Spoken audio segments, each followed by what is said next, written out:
आज की हमारी कहानी एक ऐसे जापान देश की है जहां विशालकाय काइजू नामक क्रिएचर्स कभी भी सामने आ जाते हैं, जो कि इंसानियत के बहुत बड़े दुश्मन थे। पर इसके बावजूद यहाँ के वासी बिना कोई डर और हिचक के आज तक अपनी आम जिंदगी को जीते आ रहे हैं, क्योंकि डिफेंस फोर्स नाम की एक फोर्स अपनी जान पर खेलकर लोगों की सुरक्षा करती है। ऐसे ही एक दिन योकोहामा शहर में 60 मीटर का विशालकाय काइजू देखा गया था, जिसका फोर्टीट्यूड 3.5 था, जो कि काइजू कितना ताकतवर है इस चीज को दर्शाता है। पूरे शहर को काइजू अलर्ट पर लगा दिया जाता है और उस जगह को लोगों को सेफ जगह पहुंचा के जल्द से जल्द खाली करने की कोशिश की जा रही थी। इस काइजू का शरीर बहुत ही बड़ा और ताकतवर था, जिसके ऊपर मिसाइल्स का हमला भी बेकार दिखाई पड़ रहा था। तब 3rd डिवीजन के डिफेंस फोर्स ऑफिसर वहाँ आते हैं, जो कि अपने काम में काफी स्किलफुल थे। उनके हथियार भी ताकतवर थे, जो उस काइजू के शरीर को चीर देते हैं। उनमें से एक का वेपन जाइंट काइजू के कोर को तबाह कर देता है, जिससे वो फटकर चारों ओर फैल गया था। अब इसके बाद हमें हमारा मेन प्रोटैगनिस्ट काफका हिबिनो को दिखाया जाता है, जो कि बर्गर खा रहा था। हमारा हीरो एक सफाई वाला है, जिनका काम खत्म हुए काइजू के टुकड़ों को शहर से साफ करना है। शहर के सभी लोग 3rd डिवीजन की जीत की खुशियां मना रहे थे, यहाँ तक कि इस न्यूज को नेशनल टीवी पर ब्रॉडकास्ट किया जा रहा था। उसी वक्त काफका भी वहाँ से गुजर रहा था।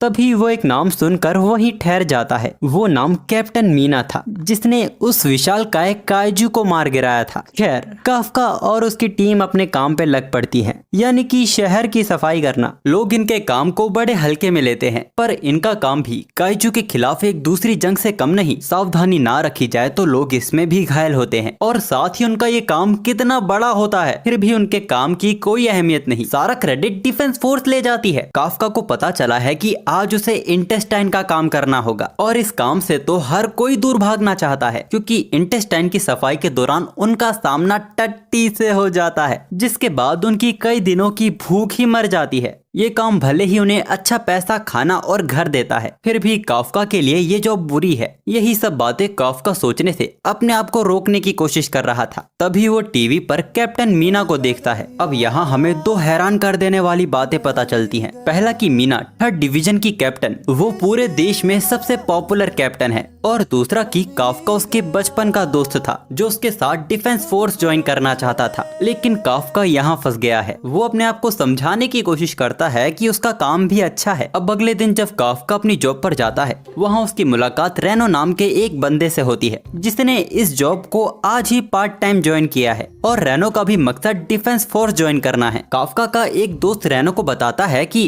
काफका भी कभी डिफेंस फोर्स ज्वाइन करना चाहता था, लेकिन अब ये हार मान के यहाँ पड़ा है। रेनो काफका से उसकी हार मान लेने की वजह पूछता है। यहाँ काफका थोड़ा कूल बनते हुए बोलता है कि उसने अपनी पूरी कोशिश की थी, लेकिन ताकतवर से भी कोई ताकतवर होता है, इसीलिए उसने हार मान ली। और वो ये भी बोलता है कि एक दिन ये बात तुम भी समझ जाओगे। वो कहता है कि वो कभी समझ नहीं पाएगा, क्योंकि वो कभी हार नहीं मानता, और ये कहकर वो उस कमरे से चला जाता है। काफका सोच रहा था कि मेरा कोई भी जवाब मुझे लूजर दिखाने से बचा नहीं सकता था। क्या हार मान लेना इतना बुरा है? खैर, आज रेनो के पहले दिन पर उसे इंटेस्टाइन का काम दिया है, जो सुन काफका खुश हो रहा था। पर उसे भी यही काम दिया जाता है, जो कि ये बात काफका को बिल्कुल ठीक नहीं लगती। वो नखरे दिखाता है, लेकिन आखिर में वो मान जाता है। उनका बॉस बोलता है कि काफका थोड़े नखरे करता है, लेकिन हर काम वो अच्छा करता है। अगर वो डिफेंस फोर्स ज्वाइन कर पाता तो वहाँ भी वो अच्छा करता। उनकी ये बातें रेनो सुन रहा था। अब ब्रेक में हम देखते हैं कि इंटेस्टाइन का काम करने के बाद रेनो की हालत खराब हो गई है, जो देख काफका खुश हो रहा था, लेकिन उसकी भी हालत खराब थी। काफका रेनो को विटामिन पैक देता है, क्योंकि अब उसे खाना तो खाया नहीं जाएगा, साथ ही बदबू से बचने के लिए वो उसे नोज बंद करने को कहता है। अब इन्हें लगाने के बाद वो कैसा लगेगा, यही सोच के रेनो दूर भागे जा रहा था, लेकिन काफका उसे जबरदस्ती पहना ही देता है, जिसके बाद ये बदबूदार काम करते करते उन्हें शाम हो जाती है, और उनके साथी भी अपना काम खत्म करके घर जा चुके थे। तभी अचानक रेनो काफका के पास आता है। काफ्का को लगा कि रेनो उस जबरदस्ती का बदला लेने आया है, पर असल में तो वो उसे थैंक यू बोलना चाहता था, क्योंकि आज उसकी ही वजह से वो अपने पहले दिन को सह पाया। और वो काफ्का को बताता है कि डिफेंस फोर्स में अप्लाई करने की एज लिमिट को बढ़ाकर 32 कर दिया गया है। वो बोलता है कि वो कोई नहीं होता किसी के लाइफ के फैसले लेने वाला, लेकिन उसने काफ्का के चेहरे पे वो उदासी देखी थी जब उसने ये एक्सेप्ट किया था कि वो हार मान चुका है। लेकिन अगर वो गलत था तो काफ्का अपने काम को कंटिन्यू रख सकता है। काफ्का उसे थैंक्स कहता है, जिस पर रेनो शर्मा जाता है और बोलता है कि उसे उसकी घंटा पड़ी नहीं है। और तभी उनके पीछे से एक योजू बाहर निकलता है, जिसका खाना बनने से काफ्का ने रेनो को बचा लिया था। योजू वो काइजू होते हैं जो बड़े काइजू के अंदर से बाहर निकलते हैं। काफ्का रेनो को अपनी जान बचाकर भागने को कहता है और यहाँ जल्द से जल्द मदद लाने को कहता है। रेनो काफ्का को यहाँ अकेला छोड़ना नहीं चाहता था। काफ्का कहता है कि उसकी जान की कोई अहमियत नहीं, पर रेनो डिफेंस फोर्स ज्वाइन करना चाहता है और लोगों को बचाना चाहता है, जिसके लिए उसे जिंदा रहना होगा। काफ्का की बात मानकर रेनो वहाँ से चला जाता है और काफ्का उसका ध्यान भटका कर रेनो से दूर ले जा रहा था। वो किसी तरह एक बिल्डिंग में घुस जाता है और सामने की खिड़की तोड़कर बाहर निकल आता है। अब इसके बाद हमें काफ्का का पास्ट दिखाया जाता है, जिसमें एक बड़े काइजू ने उनके शहर को तबाह कर दिया था। इसमें मीना की बिल्ली भी मारी गई थी। वो दोनों एक साथ फैसला करते हैं कि वो डिफेंस फोर्स ज्वाइन करेंगे। काफ्का उसकी चिंता करता था। वो उसे डिफेंस फोर्स ज्वाइन करने से मना करता है, पर फिर वो चैलेंज करते हैं कि कौन बेहतर डिफेंस फोर्स ऑफिसर बनेगा। फिर वो दोनों एक साथ मिलकर सभी काइजूस का खात्मा कर देंगे। अब स्टोरी वापस प्रेजेंट में आती है। उस योजू ने उस बिल्डिंग को ही तोड़ दिया था। अब काफ्का सीधा उसका सामना करने का फैसला करता है, लेकिन वो एक पल उसके आगे टिक नहीं पाता। काफ्का आज उसका खाना बन ही गया था, लेकिन अचानक रेनो वहाँ आ गया था, जिसने काफ्का को बचा लिया था। वो बताता है कि जल्द यहाँ मदद भी आने वाली है। हम देखते हैं कि काफ्का का एक पैर टूट गया है। इसके बावजूद वो रेनो से पूछता है कि वो वापस क्यों लौट आया। रेनो उसका जवाब देता है कि अगर आज वो भागा तो वो कभी डिफेंस फोर्स ऑफिसर नहीं बन पाएगा। तभी काफ्का को अपना रिजल्ट याद आता है, जिसमें वो डिफेंस फोर्स ऑफिसर के लिए फेल हो गया था। काफ्का अपने आप से सवाल करता है कि वो हर एक चीज में फेल क्यों हो जाता है। वो डिफेंस फोर्स ऑफिसर के लिए फेल हो गया, अपना वादा निभाने में फेल हो गया, और अब वो रेनो को बचाने में फेल हो रहा है। तभी अचानक एक व्हाइट टाइगर उस योजू के हाथ को उखाड़ देता है और एक ही शॉट में उसके सिर को फोड़ दिया गया था। ये हमला 3rd डिवीजन की कैप्टन मीना आशिरो ने किया था, यानी कि काफ्का की बचपन की दोस्त।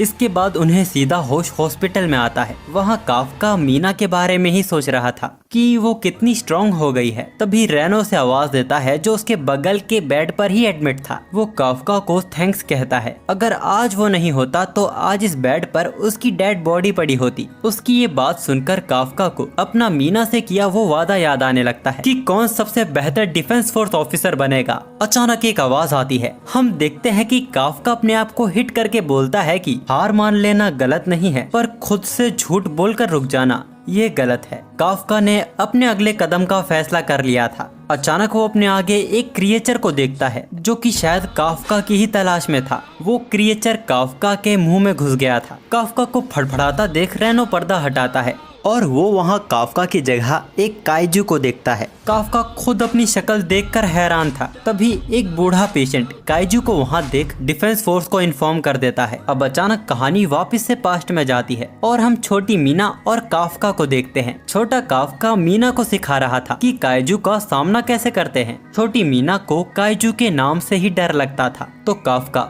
उसके सिर पर हाथ रखकर बोलता है कि घबराओ मत, मैं हमेशा तुम्हारे साथ खड़ा रहूंगा। इन पुरानी बातों को मीना याद कर रही थी, जो कि आज काफ्का को झूठा बोलती है। अब कहानी वापस से पास्ट में जाती है और छोटी मीना बोलती है कि आजकल काफ्का ज्यादा फिल्में देखने लगा है, पर वो ये भी कहती है कि जब तक काफ्का उसके साथ है उसे किसी चीज से डर नहीं लगेगा। अब कहानी वापस से प्रेजेंट में आती है और हम 3rd डिवीजन को देखते हैं, जिनको मिली इन्फॉर्मेशन के अकॉर्डिंग वो हॉस्पिटल में दिखे काइजू को मारने जा रहे थे। इधर हॉस्पिटल में रेनो काफ्का को स्माइल करने को कहता है, ताकि उस बुढ़े को यकीन हो सके कि उसे उनसे कोई खतरा नहीं है। लेकिन काफ्का की स्माइल भी ऐसी थी जैसे बुढ़े का आज आखिरी दिन हो। वो बुढ़ा बेहोश हो जाता है। काफ्का उसकी मदद करने जाता है, लेकिन उसके टच करने से ही दीवार टूट जाती है। काफ्का की फट गई थी और हॉस्पिटल के बाकी पेशेंट भी उसे देख लेते हैं। अब डिफेंस फोर्स के आने से पहले काफ्का को यहाँ से भागना होगा। काफ्का खिड़की खोलता है, लेकिन खिड़की समेत वो पूरी दीवार खुल जाती है। यहाँ तक कि उसकी जंप भी नॉर्मल ह्यूमन से ज्यादा स्ट्रॉन्ग हो चुकी थी। काफ्का को रोना आ रहा था कि आखिर उसकी बॉडी के साथ क्या हो रहा है। दूसरी तरफ डिफेंस फोर्स को भी इन्फॉर्म कर दिया गया था कि काइजू हॉस्पिटल से भाग चुका है। यहाँ रेनो के मन में भी काफ्का को लेकर कई सवाल चल रहे थे। वो काफ्का से पूछने पीछे मुड़ता है तो वो देखता है कि काफ्का की बॉडी से अजीब अजीब क्रिएचर्स निकल रहे थे। एक क्रिएचर उसके मुंह से निकलता है जो जिंदा पक्षी खा गया था। अचानक काफ्का अपने आप ही ठीक हो जाता है, लेकिन अब उसे जोरों की लग गई थी और भागते भागते इसे कंट्रोल करना लगभग नामुमकिन है। इसीलिए काफ्का अपने निप्पल से इस प्रेशर को रिलीज कर देता है। अचानक काफ्का रुक जाता है। उसे रियलाइज हुआ कि अब वो मर्द नहीं रहा, यानी अब वो अपने बिस्तर के सपने को कभी पूरा नहीं कर पाएगा। रेनो उसे समझाता है कि इन सब बातों के लिए वक्त नहीं है, डिफेंस फोर्स आती ही होगी। काफ्का एक सवाल करता है, क्या वो अभी भी डिफेंस फोर्स ज्वाइन कर पाएगा? रेनो उसे मना कर देता है, बल्कि उसे देखते ही मार दिया जाएगा। उसकी बात सुनकर काफ्का गहरी सोच में डूब गया था। वो सोचता है कि अभी तो उसने वापस कोशिश करने का मन बनाया था, लेकिन अब तो वो मीना को अपनी शक्ल भी नहीं दिखा पाएगा। अचानक रेनो को एक बंद जगह दिखती है जिसके अंदर अगर वो चले गए तो उन्हें कोई ढूंढ नहीं पाएगा। पर अचानक काफ्का फिर रुक गया था। ये डिफेंस फोर्स की आवाज नहीं थी, बल्कि ये जमीन के अंदर से आ रही थी। अचानक एक जगह पर धमाका होता है। रेडार पर एक और काइजू का सिग्नल दिख रहा था। डिफेंस फोर्स की टीम दो हिस्सों में डिवाइड हो जाती है। इधर काफ्का को भी अपने आप पता चल गया था कि ये भी पिछले वाले की तरह एक योजू काइजू है। रेनो काफ्का को जल्दी छिपने को कहता है। हम देखते हैं कि जिस जगह धमाका हुआ था उस धमाके में एक बच्ची और उसकी माँ जिंदा बच गए हैं, पर उसकी माँ एक मलबे के नीचे दबी हुई है। वो बच्ची अपनी माँ को निकालने की कोशिश कर रही थी, पर वो लोग काइजू की नजर में आ गए थे। काइजू ऊपरी मलबे को तबाह कर देता है। उसकी माँ बार बार अपनी बच्ची को भागने को कह रही थी। उस काइजू ने भी उनको अपने मुंह में भर ही लिया था, पर तभी काफ्का अपने पंच से उसे मीलों दूर फेंक देता है। वो खुद अपनी ताकत देख हैरान था। काफ्का उस परिवार की मदद करने की कोशिश करता है, लेकिन वो बच्ची काफ्का को देख डर जाती है। काफ्का मुस्कुराकर फ्रेंडली होने की कोशिश करता है, पर उसका ये तरीका उस बच्ची को और भी डरा देता है। आखिर में रेनो ही उसे संभाल पाता है। रेनो उसे बताता है कि अभी उसकी माँ जिंदा है, पर हम देखते हैं कि उस हमले में वो योजू खत्म नहीं हुआ था। काफ्का उन सभी को पीछे हटने को कहता है, क्योंकि वो एक ही हमले में सब खत्म करने वाला था। वो अपनी बॉडी को चार्ज करता है और एक जोरदार पंच उस पर लैंड करता है। इस फोर्स से योजू की बॉडी ब्लास्ट कर गई थी। उसके टुकड़े पूरे शहर में फैल जाते हैं। वहाँ खून की बारिश होने लगती है। रेनो भी अब चिंतित हो गया था कि काफ्का आखिर क्या बन गया है। काफ्का रेनो को बच्ची की माँ को हॉस्पिटल पहुँचाने को कहता है, पर अभी भी वो बच्ची काफ्का को देखकर डर रही थी। काफ्का उसके पास आकर बोलता है कि वो यहाँ से जा रहा है, तो अब डरने की कोई जरूरत नहीं। जिसके बाद काफ्का वहाँ से जाने लगता है। तभी वो बच्ची काफ्का को आवाज देती है और उसे थैंक्स कहती है। उस बच्ची का थैंक्स काफ्का के अंदर एक नई उम्मीद को जगा देता है कि वो अभी भी मीना के बराबर खड़ा होकर उसके साथ हर काइजू का मुकाबला कर सकता है। हम देखते हैं कि काफ्का का काइजू रूप गायब होने लगा है। इसके बाद जब डिफेंस फोर्स यहाँ आती है तो वो योजू का ऐसा हाल देख हैरान थे। वो उस बच्ची से बात करने की कोशिश करते हैं, लेकिन हादसे की वजह से वो बहुत डरी हुई थी। मीना उससे वादा करती है कि वो हर एक काइजू का खात्मा कर देगी, और ये बात सुनकर वो लड़की थोड़ी दुखी हो जाती है, जो देख मीना भी हैरान थी। वो बच्ची मीना से प्रॉमिस लेती है कि मीना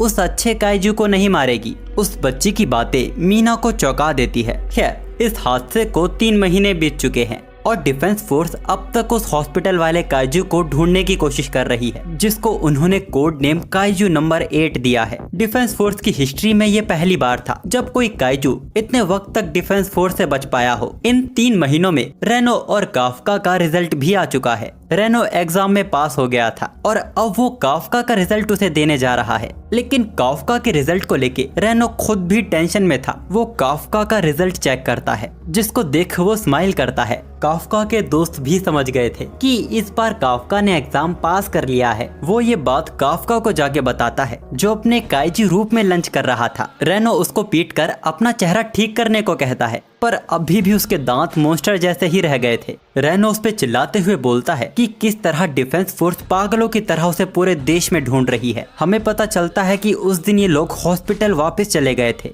और सबके सामने ऐसे प्रिटेंड किया जैसे वो खुद भी काइजू से डर कर छिप गए थे। खैर, रेनो काफ्का को उसका रिजल्ट दिखाता है, पर जिसकी रेनो ने उम्मीद की थी, काफ्का अपने रिजल्ट को देखकर इतना खुश नहीं हुआ था। इसका कारण ये था कि काफ्का हमेशा सेकंड टेस्ट में फेल होता है। वैसे अभी एक बड़ा सवाल सामने खड़ा है, क्या काफ्का अपना सेकंड टेस्ट इसी काइजू की बॉडी में देने वाला है? काफ्का हाँ बोलता है और कहता है कि किसी को पता नहीं चलेगा, जबकि उसका मुंह वापस काइजू का हो गया था। तो दोस्तों, डिफेंस फोर्स को ज्वाइन करने के लिए कैंडिडेट्स को 3 तरह के एग्जाम्स को पास करना होता है, जिसमें सबसे पहले रिटन टेस्ट होता है और दूसरा एग्जाम फिजिकल टेस्ट का होता है, जिसको रेनो और काफ्का देने वाले हैं, और तीसरे और आखिरी टेस्ट के बारे में आपको आगे पता चलेगा। और हाँ, इस फिजिकल एग्जाम को देने के लिए पूरे जापान से सभी कैंडिडेट्स एग्जाम देने आते हैं। और क्योंकि काफ्का 32 साल का हो गया है, यानी डिफेंस फोर्स ज्वाइन करने का ये उसका आखिरी मौका है। रेनो कहता है कि उस फील्ड में हम दोनों राइवल्स होंगे, वहाँ वो उसकी मदद नहीं करेगा। काफ्का मुस्कुराता है और बोतल का ढक्कन खोलने लगता है, जो कि उससे खुलता नहीं है, जिस कारण वो काइजू बनकर उसे फोड़ देता है। रेनो ने अपने हाथ खड़े कर लिए थे, वो काफ्का को एग्जाम देने से मना कर रहा था। काफ्का उसके पैरों में गिरकर बोलता है कि वो एग्जाम तक अपने आप को संभाल लेगा, लेकिन रेनो यकीन नहीं करता और वहाँ से चला जाता है।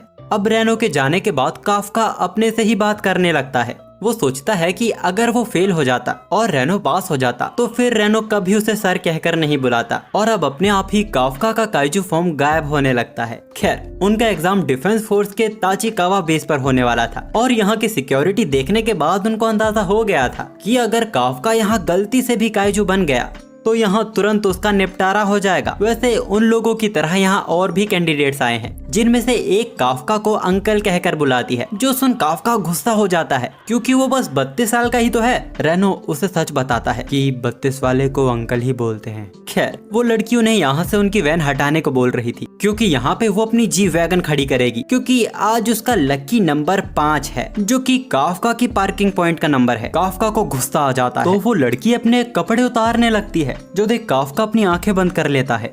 हम देखते हैं कि उस लड़की ने किसी तरह का सूट पहना हुआ था, जो एक तरह से चार्ज हो रहा था। उसने सूट की मदद से उनकी कार को उठाकर फेंक दिया था। इस लड़की का नाम किकोरो शिनोमिया है, जो कि उनकी ही तरह एक एग्जाम कैंडिडेट है, जिसकी हॉबी काइजूस को मारना, और अभी वो काफ्का को उसे संभलने को कहती है, क्योंकि उसे काफ्का के अंदर से काइजू की बू आ रही थी। रेनो बात को संभालता है और बोलता है कि हम काइजू के डिस्पोजल का काम करते हैं। तभी किरिको की नजर काफ्का पर जाती है, जिसने अपने हाथों पे एक भारी भरकम वैन उठा दी थी। काफ्का कूल बनते हुए बोलता है कि काफ्का हिबिनो, नाम याद रहेगा ना, छोटी बच्ची। किरिको के लिए ये एग्जाम सिर्फ एक फॉर्मेलिटी थी, लेकिन काफ्का से इम्प्रेस होने के बाद अब उसे काफ्का को हराने में बहुत ही मजा आने वाला है, और ये कहकर किकोरू वहाँ से चली जाती है। लेकिन अभी काफ्का को रेनो के गुस्से का कहर सहना होगा। काफ्का उसे समझाता है कि उसने बस वही हिस्सा ट्रांसफॉर्म किया था जिसे वो देख ना पाए, लेकिन रेनो कन्विंस नहीं होता। तभी वहाँ की सिक्योरिटी उन्हें डांट कर अंदर भेज देती है।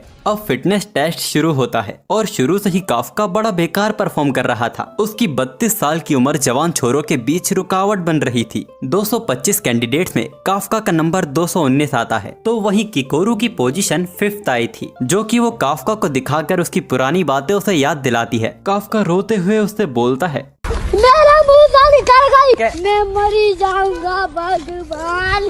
पर रेनो को काफ्का पे गर्व था कि उसने एग्जाम में अपनी पावर का यूज करके चीटिंग नहीं की। काफ्का को भी यही लगा था कि अगर वो ईमानदारी का खेल खेलेगा तो वो महान लगेगा, पर अब उसे पछतावा हो रहा था, क्योंकि अब वो शायद ही पास हो पाएगा। रेनो उसे बताता है कि दिक्कत उसकी एज नहीं थी, इस बार सारे कैंडिडेट्स ही दिग्गज आए हैं, खासकर किकोरो शिनोमिया, जिसने अपनी 16 साल की उम्र में ही कैलिफोर्निया न्यूट्रलाइजेशन से अपनी ग्रेजुएशन को कंप्लीट कर लिया था। यहाँ की सबके लिए सबसे बड़ी कॉम्पिटिटर, जिससे काफ्का ने आते ही पंगा ले लिया था। और तभी किकोरो काफ्का के पास आती है और बोलती है कि तो तुम्हें सच पता चल गया। किरिको का सच जानकर काफ्का बड़ा हैरान था। वो किरिको को जोर से पकड़ लेता है, और तभी किरिको के बॉडीगार्ड्स काफ्का की भुस्सी भर देते हैं, और इसके बाद किकोरो उसे चिढ़ाकर वहां से चली जाती है। काफ्का उसे चैलेंज करता है कि वो उसे हरा के दिखाएगा, लेकिन इससे पहले उसे एग्जाम पास करना होगा। रेनो उसे एक कमाल की न्यूज देता है कि पिछले 2 साल से थर्ड एग्जाम में काइजू की बॉडी को साफ करने का काम दिया जाता है। इससे कैंडिडेट की काइजू के प्रति उनकी नॉलेज के बारे में पता चलेगा।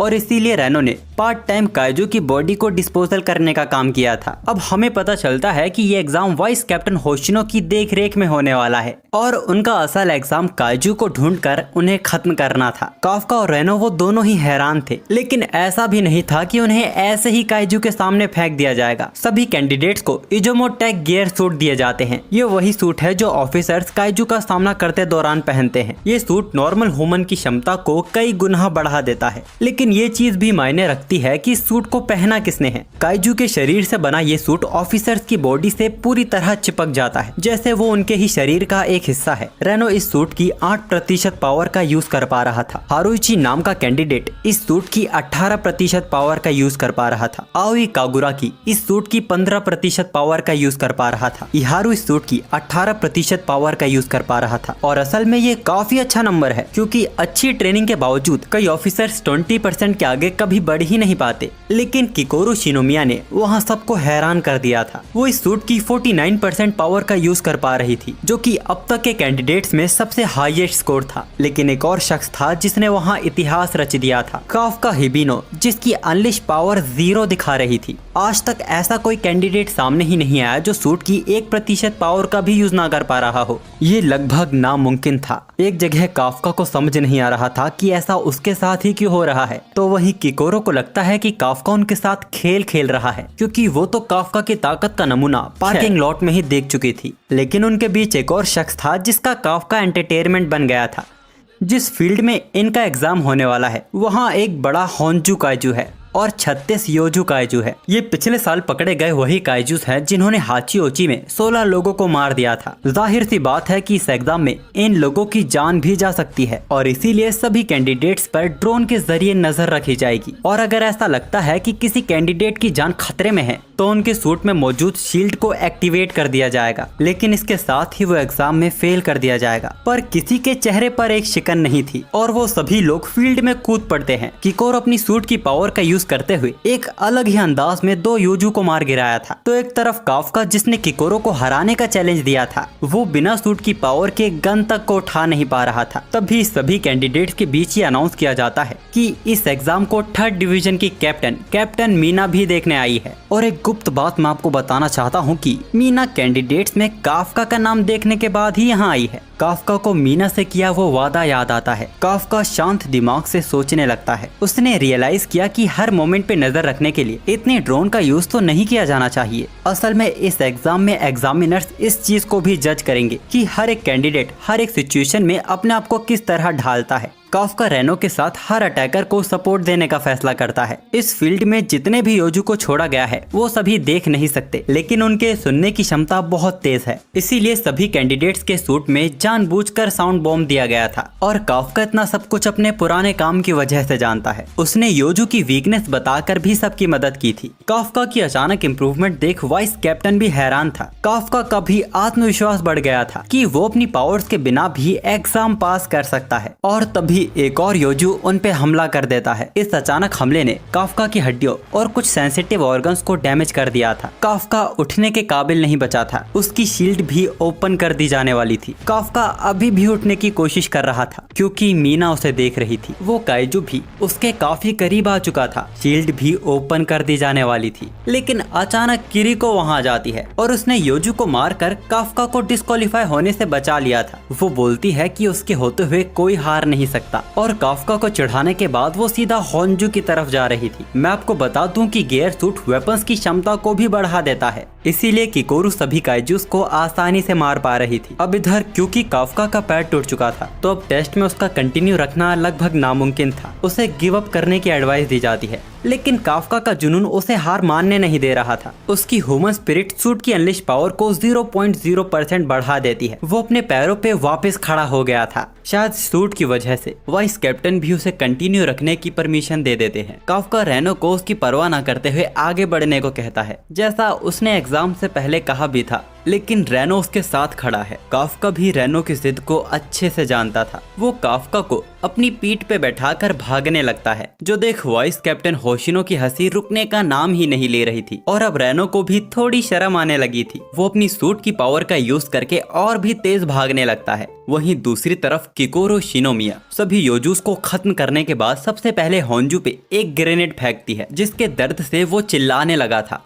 इस मौके का फायदा उठा के किकोरो उसके मुंह पे खड़ी हो जाती है और एक यूनिक बुलेट से उसके मुंह में एक ताकतवर हमला करती है। उस होंजू की मौत हो चुकी थी और एग्जाम भी खत्म हो चुका था। सभी ड्रोन्स को वापस बुलाकर घायलों के लिए मेडिकल टीम भेजी जाती है। किकोरो की इस परफॉर्मेंस ने मीना तक का ध्यान खींच लिया था और ये पहली बार था जब एग्जाम इतनी जल्दी खत्म हुआ हो और कोई भी एग्जाम में बाहर ना हुआ हो। आखिर डायरेक्टर की बेटी से और एक्सपेक्ट भी क्या किया जा सकता है। अपने पापा के सामने अपने आप को साबित करने के बाद वो चौथी बार काफ्का का मजाक उड़ाने जा रही थी। लेकिन हम किकोरू के पीछे एक और काइजू को देखते हैं, जिसने किकोरू के दिल पर शूट कर दिया था। अचानक मरे हुए योजू वापस जिंदा होने लगते हैं और उनका रंग भी अचानक चेंज हो गया था। काफ्का को भी एक स्ट्रॉन्ग काइजू की प्रेजेंस फील हो रही थी। हम देखते हैं कि अपने सूट की पूरी ताकत लगा के किकोरू ने अपने दिल को बचा लिया था और काइजू की बॉडी से बना ये सूट उसकी चोट को भी हील करने लगता है। किकोरू ने उस काइजू को भी हैरान कर दिया था कि उसके हमले के बाद भी वो जिंदा है। किकोरू भी हैरान थी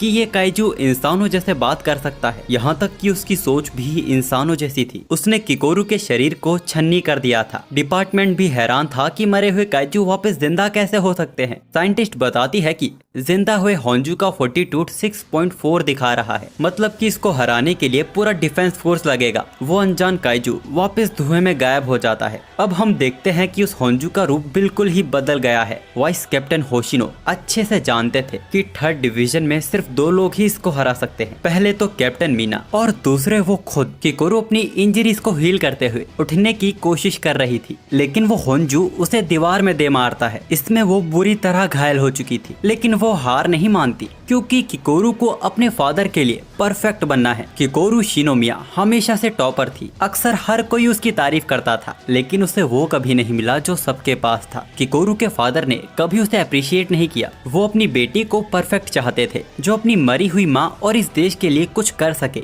इन बातों को याद कर किकोरू एक बार फिर खड़ी होती है, लेकिन उसकी लाख कोशिशें करने के बावजूद वो उसके सामने एक पल नहीं टिक पा रही थी, बल्कि उसका एक हाथ बुरी तरह टूट गया था। वो होंजू अपने सिंग को बड़ा करके अपने ताकतवर हमले के लिए बॉडी को चार्ज कर रहा था। कैप्टन मीना और वाइस कैप्टन होशिनो अभी भी फील्ड से बहुत दूर थे। किकोरू भी अपनी हार को एक्सेप्ट कर चुकी थी। उस होंजू ने भी किकोरू पे अटैक कर दिया था और तभी किकोरू अपने सामने काफ्का को देखती है। उस हमले ने वहाँ के बहुत बड़े हिस्से को तबाह कर दिया था, लेकिन काफ्का की पावर के चलते वो दोनों बच जाते हैं। हमें पता चलता है कि जैसे ही काफ्का को किकोरू के बारे में पता चला था कि वो होंजू से अकेले लड़ रही है, वो तुरंत उसे बचाने के लिए गायब हो गया था। इधर किकोरू भी कंफ्यूज थी कि काफ्का एक काइजू है। काफ्का उसकी ओर देखता है और किकोरू से विनती करने लगता है कि वो ये बात किसी को ना बताए। तभी वो होंजू फिर से एनर्जी ब्लास्ट करता है, लेकिन काफ्का ने अपने हाथ से ही उस हमले को डिफ्लेक्ट कर दिया था और अब वो वापस अपनी बॉडी को चार्ज करने लगता है। इधर मॉनिटर में एक नए काइजू का सिग्नल शो हो रहा था, जिसका फोर्टीट्यूड 9.8 था, जो कि आज तक देखे गए काइजूस में सबसे बड़ा फोर्टीट्यूड था और ये ठीक उसी होंजू के पास है। वो लोग ये सोचकर इस बात को टाल देते हैं कि ये कोई सिस्टम का ग्लिच होगा, नहीं तो ये इतिहास का सबसे ताकतवर काइजू होगा। यहाँ काफ्का अपनी पूरी ताकत से उस होंजू पे पंच लैंड करता है, जिससे उसकी हड्डियों पे से स्किन गायब होने लगी थी। उसके शरीर के चिथड़े उड़ जाते हैं। काफ्का डायलॉग मारते हुए बोलता है, अब जिंदा होके दिखाओ, और उस योजू की बॉडी सच में रिएक्ट करने लगती है। काफ्का की फट जाती है और वो उससे माफी मांगने लगता है, जिसके बाद होंजू वापस अपना दम तोड़ देता है। इसके बाद काफ्का भयानक नजरों से किकोरू की ओर देखता है और उसके पीछे मौजूद योजू को मार देता है। काफ्का उससे कहता है कि वो उसे कुछ नहीं होने देगा और साथ ही उसे समझाता है कि उसे अपने आप को ऐसे खतरे में नहीं डालना चाहिए। तभी रेनो भी काफ्का को मारकर उसे यही बात कहता है। काफ्का एक्सप्लेनेशन देने लगता है कि प्रॉब्लम ही इतनी बड़ी थी। उसी बीच किकोरू बेहोश हो जाती है। अब इसके कुछ देर बाद हम देखते हैं कि मीना और होशिनो साइड पर पहुंच चुके हैं, लेकिन होंजू तो पहले ही मारा जा चुका था। होंजू की ऐसी हालत देख होशिनो को कुछ याद आता है। तभी उन्हें अपडेट मिलती है कि 3 और कैंडिडेट सेफली शेल्टर तक पहुंच चुके हैं। होशिनो को शक था कि ये हादसा उसी 3 महीने पहले हुए उस केस से जुड़ा हुआ है। अब इसके अगले दिन हॉस्पिटल में हमें पता चलता है कि काफका को ज्यादा चोट नहीं आई थी और अब किकोरू की हालत भी पहले से ठीक है। आखिर उसके इलाज में बेस्ट टेक्नोलॉजी का यूज किया जा रहा था, जो कि ये बात काफका को अच्छी नहीं लग रही थी। आखिर उसे ही स्पेशल ट्रीटमेंट क्यों मिल रही है? वैसे किकोरू को चोट भी ज्यादा आई थी। वैसे आज काफका ने एक बहुत बड़ा सबक सीखा है कि अपने सपने का पीछा करते हुए अक्सर हमेशा ऐसा कोई होता है जो आपसे बेहतर होता है और आपके सपने को छीन सकता है। इसीलिए अगर आज काफका फेल भी हो गया तो उसे पछतावा नहीं होगा, क्योंकि इस बार उसने अपना पूरा दम लगा दिया था। इसके लिए वो रेनो को थैंक्स कहता है, उसको यहाँ तक इनकरेज करने के लिए। उनकी ये बातें बाहर खड़ी मीना भी सुन रही थी और तभी वो अंदर आती है और किकोरू की मदद करने के लिए थैंक्स बोलती है। काफका उससे बात करना चाहता था, लेकिन उसने फैसला लिया है कि वो मीना से तभी बात करेगा जब उसके शरीर पर डिफेंस फोर्स की वर्दी होगी। दूसरी तरफ किकोरू अपने फादर से माफी मांग रही थी, क्योंकि इस बार वो परफेक्ट नहीं थी। तभी वहाँ वाइस कैप्टन होशिनो उससे मिलने आते हैं, जो उसे उस होंजू को मारने के लिए थैंक्स बोलने आए थे। ये सुन किकोरू का मन उदास हो जाता है, क्योंकि सच तो कुछ और ही था। उसके चेहरे की मायूसी देख कैप्टन होशिनो उससे पूछते हैं, क्या ऐसा नहीं हुआ था? किकोरू बोलती है कि उसने ही उस होंजू को खत्म किया था। वैसे आज का डरा देने वाला ये हादसा टीवी पर भी ब्रॉडकास्ट हो रहा था, जिसको वो अनजान काइजू भी पब्लिक टॉयलेट में सुन रहा था। वो हैरान था कि उसके इतने ताकतवर होंजू को किसने मारा होगा। अचानक उसका फोन रिंग होने लगता है। ये उसके साथियों का कॉल था, जो उसे जल्दी बाहर आने को कह रहे थे। ये काइजू अपने शरीर को इंसानी रूप में बना लेता है और उसके साथी काफका के ही पुराने दोस्त थे, जो इस काइजू की असलियत से अनजान हैं। अब इसके आगे कुछ महीनों तक काफका और रेनो अपने काम पर वापस लौट आए थे और रिजल्ट का वेट कर रहे थे,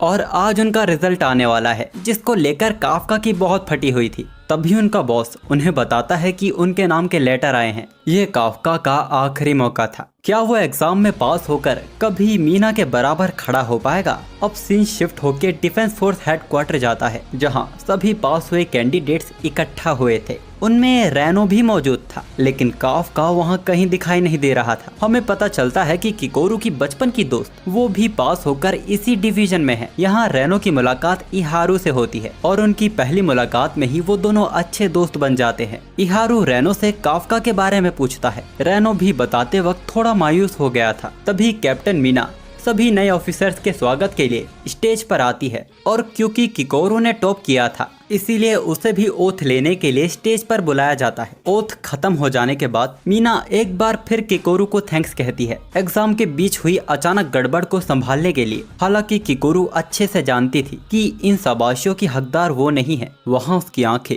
काफका को ही ढूंढ रही थी, और तभी रूम में नटखट काफका घुसता है, जिसको देख किकोरू शर्माने लगती है। वहाँ कई लोग काफका को देख हैरान थे। असल में काफका एग्जाम में फेल भी हो गया था, जिस पर मीना भी कुछ बोलने वाली थी, पर तभी होशिनो कहता है कि वो उसे अपनी डिवीजन में रखेगा। ये जाहिर था कि काफका के मार्क्स उसे किसी भी तरह पास नहीं करवा सकते थे, लेकिन एग्जाम के दौरान अपने पॉइंट्स के बारे में ना सोचना और दूसरों को सपोर्ट देना, यहाँ तक कि काइजू की वीकनेस का पता लगाना, ये सभी एक बड़ी वजह थी काफका को एक और मौका देना। और साथ ही वो लोंडा बड़ा फनी है, तो काफका को फुल ऑफिसर बनाने से पहले उसे ट्रेनिंग देकर आजमाया जाएगा, और इसीलिए काफका को ओथ सेरेमनी से बाहर रखा गया था। पर इसके बावजूद कई लोग यहाँ काफका को देख खुश थे। अब सेरेमनी को एंड करते हुए मीना एंडिंग स्पीच देती है। सबसे पहले वो सभी को कॉन्ग्रेचुलेट करती है इस मुश्किल एग्जाम को पास करने के लिए, लेकिन अब इससे आगे मुश्किलें और भी बढ़ने वाली हैं। इन कुछ सालों में काइजू की तादाद और उनकी ताकत बढ़ती देखी गई है। कुछ केसेस में मरे हुए काइजू वापस जिंदा होते देखे गए हैं। जाहिर सी बात थी कि उनके आगे का सफर बहुत मुश्किल होने वाला है, जिसमें कई लोग अपनी जान भी गंवाएंगे। पर इसके बावजूद मीना चाहती है कि वो सब उस पर भरोसा करे। वो ढाल बनकर सबकी रक्षा करेगी। काफका मीना का नाम लेकर चिल्लाता है कि वो हमेशा उसके साथ खड़ा है। सभी लोग काफका को ही देखे जा रहे थे। काफका ने गलती से इतनी जोर से बोल दिया था, पर एक सीनियर का नाम लेने की सजा के तौर पे उसे 100 पुशअप्स की पनिशमेंट दी जाती है। ये देख होशिनो अपनी हंसी रोक ही नहीं पा रहा था। वो मीना से बोलता है कि उसने काफका को कम सजा दी है, पर तभी वो मीना को मुस्कुराते हुए देखता है। वैसे हमें होशिनो के काफका को यहाँ रखने के असली कारण के बारे में भी पता चलता है। असल में जब मरे हुए काइजू वापस जिंदा होने लगे थे तो उनमें एक ऐसा भी काइजू मौजूद था जिसका फोर्टीट्यूड 9.8 था, जिसको उस वक्त उन्होंने इग्नोर कर दिया था। पर वहाँ एक और कोई ऐसा था जिसके अचानक वाइटल ऑर्गन्स दिखना बंद हो गए थे। इसके साथ ही काफका काफी मिस्टीरियस है। वो पहला ऐसा कोई था जिसके सूट का एम्पलीट्यूड 0 दिखा रहा था। होशिनो को शक है कि कोई सच उसके सामने है पर उससे छिपा हुआ है। अब काफका के पुशअप्स कंप्लीट हो जाने के बाद किकोरू उसे उसके साथ चलने को कहती है। इहारू उसके मजे लेते हुए पूछता है कि क्या तुम उसे प्रपोज करने वाली हो, जिस पर किकोरू गुस्सा हो जाती है और काफका को पीट कर उसे अपने साथ ले आती है। जिसके बाद काफका हॉस्पिटल से लेके अब तक की उसे सारी कहानी बता देता है। किकोरू यकीन नहीं कर पा रही थी, आखिर कोई भूखे होने पे काइजू कैसे खा सकता है। काफका को लगता है कि उसे ये बात डिफेंस फोर्स को बता देनी चाहिए, शायद वो कोई उसका इलाज ढूंढ सके। किकोरू उसे ये सोचने से भी मना करती है क्योंकि ताकतवर काइजू को मार के डिफेंस फोर्स के लिए वेपन्स बनाए जाते हैं। यकीनन काफका के साथ भी यही किया जाएगा, या तो उसकी बॉडी पे हर दिन तरह तरह के एक्सपेरिमेंट किए जाएंगे। काफका उससे रिक्वेस्ट करने लगता है कि वो ये बात किसी को ना बताए और उसके इतने करीब आ जाने से किकोरू उसे मार के अलग करती है और बोलती है कि काफका ने उसकी जान बचाई थी इसीलिए वो शांत रहेगी। लेकिन अगर उसे पता चला कि काफका काइजू बनकर इंसानों को मारने वाला है तो वो खुद काफका को मार देगी। रेनो ये बात सुनकर डर जाता है। काफका मुस्कुराकर बोलता है कि हाँ ऐसा हो तो मार देना। इस दिन के बाद से ही रेनो अपनी ट्रेनिंग में और मेहनत करने लगा। शूटिंग प्रैक्टिस में उसकी टाइमिंग 2 मिनट 35 सेकंड थी और अब वो सूट की 18% पावर का यूज कर पा रहा था। लेकिन इसकी वजह से उसे एक दोस्त के साथ एक कॉम्पिटिटर भी मिल चुका है, इहारू, जिसकी टाइमिंग 2 मिनट 15 सेकंड थी और अब वो अपने सूट की 20% पावर का यूज कर पा रहा था। लेकिन इन दोनों को ही पछाड़ते हुए किकोरू ने टाइमिंग दी 1 मिनट 16 सेकंड की और अब वो अपने सूट की 55% पावर का यूज कर पा रही थी। हारुइची और आको को भी अपने अपने कॉम्पिटिटर्स मिल चुके थे और वही काफका, जिसका शूटिंग टाइम 6 मिनट 39 सेकंड था और अब अपने सूट की 1% पावर का यूज कर पा रहा था, वो इतना ही करके सबसे ज्यादा खुश हो रहा था। वाइस कैप्टन उसे बताते हैं कि अगर ऐसा ही चलता रहा तो काफका को 3 महीनों में बाहर का रास्ता दिखा दिया जाएगा। और आज की ट्रेनिंग को खत्म करते हुए वो सभी को फील्ड के 15 चक्कर लगाने को कहता है। अब ट्रेनिंग के बाद सभी लोग हॉट वाटर बाथ लेने आए थे, जहाँ इहारू अपने मसल्स रेनो को शो ऑफ कर रहा था और तभी काफका सभी को अपने मसल्स दिखाता है, जो देख रेनो और इहारू हैरान हो गए थे। लेकिन काफका अपनी सांस को रोककर अपनी तोंद को छिपाने की कोशिश कर रहा था, जिसमें वो बेचारा नाकामयाब हो जाता है और एक मजाक बन जाता है। लेकिन तभी बात लेने आको वहां आता है, जिसकी बॉडी देख सभी लोग शर्म से पानी में कूद पड़ते हैं। वहीं दूसरी तरफ किकोरू भी अपने दोस्तों के साथ बात लेने आई थी, पर वहाँ पहले से ही मीना मौजूद थी। मीना उन्हें अंदर आने को कहती है। वो वैसे भी बाल सुखा के वहाँ से जाने वाली थी। किकोरू यहाँ मीना की बॉडी मसल्स को नोटिस करती है, जो कि बिल्कुल सही मात्रा में थी और मीना का कॉम्बैट पावर भी बहुत ज्यादा है। तो किकोरू इसके पीछे का कारण उससे पूछ ही लेती है। मीना उसे उसके बगल में खड़ा होने को कहती है। वो उसे अपनी बेसिक एक्सरसाइज सिखाने वाली थी। और दूसरी तरफ लड़कों में ये बातें चल रही थी कि उनके डिफेंस फोर्स ज्वाइन करने की वजह क्या है। इहारू जब स्कूल में था तब मीना ने एक काइजू से उसकी जान बचाई थी, तभी से वो मीना जैसा बनना चाहता है। वहाँ हर किसी का डिफेंस फोर्स ज्वाइन करने का कारण किसी तरह मीना ही थी। अब इहारू काफका की वजह पूछता है और काफका उन्हें सब कुछ सच सच बता देता है। उसने बता दिया था कि वो और मीना बचपन के दोस्त थे। उन्होंने बचपन वाले वादे भी किए थे। अपनी कहानी सुनाकर उसने सबकी जला के रख दी थी। वो लोग मीना के बारे में और जानना चाहते थे, जिसके लिए वो लोग काफका के ऊपर चढ़ने को तैयार थे। लेकिन ज्यादा देर पानी में रहने की वजह से उन सबकी हालत खराब हो गई थी। लेकिन अपने आप को बेहतर बनाने के लिए सभी लोग दिल और जान से मेहनत कर रहे थे। इस बीच मीना के टाइगर ने शायद काफका की रियल आइडेंटिटी को पहचान लिया था, पर अचानक वो खुद कंफ्यूज हो जाता है। लेकिन इतनी हार्ड ट्रेनिंग के बावजूद काफका में कुछ खास प्रोग्रेस दिखाई नहीं दे रही थी, पर रेनो और सभी उसका साथ जरूर दे रहे थे। ऐसे ही एक रात काफका लेट नाइट पढ़ाई कर रहा था, तभी वाइस कैप्टन होशिनो वहाँ आते हैं, जो उसे सलाह देने आए थे कि मेहनत के साथ आराम भी जरूरी है। वो काफका की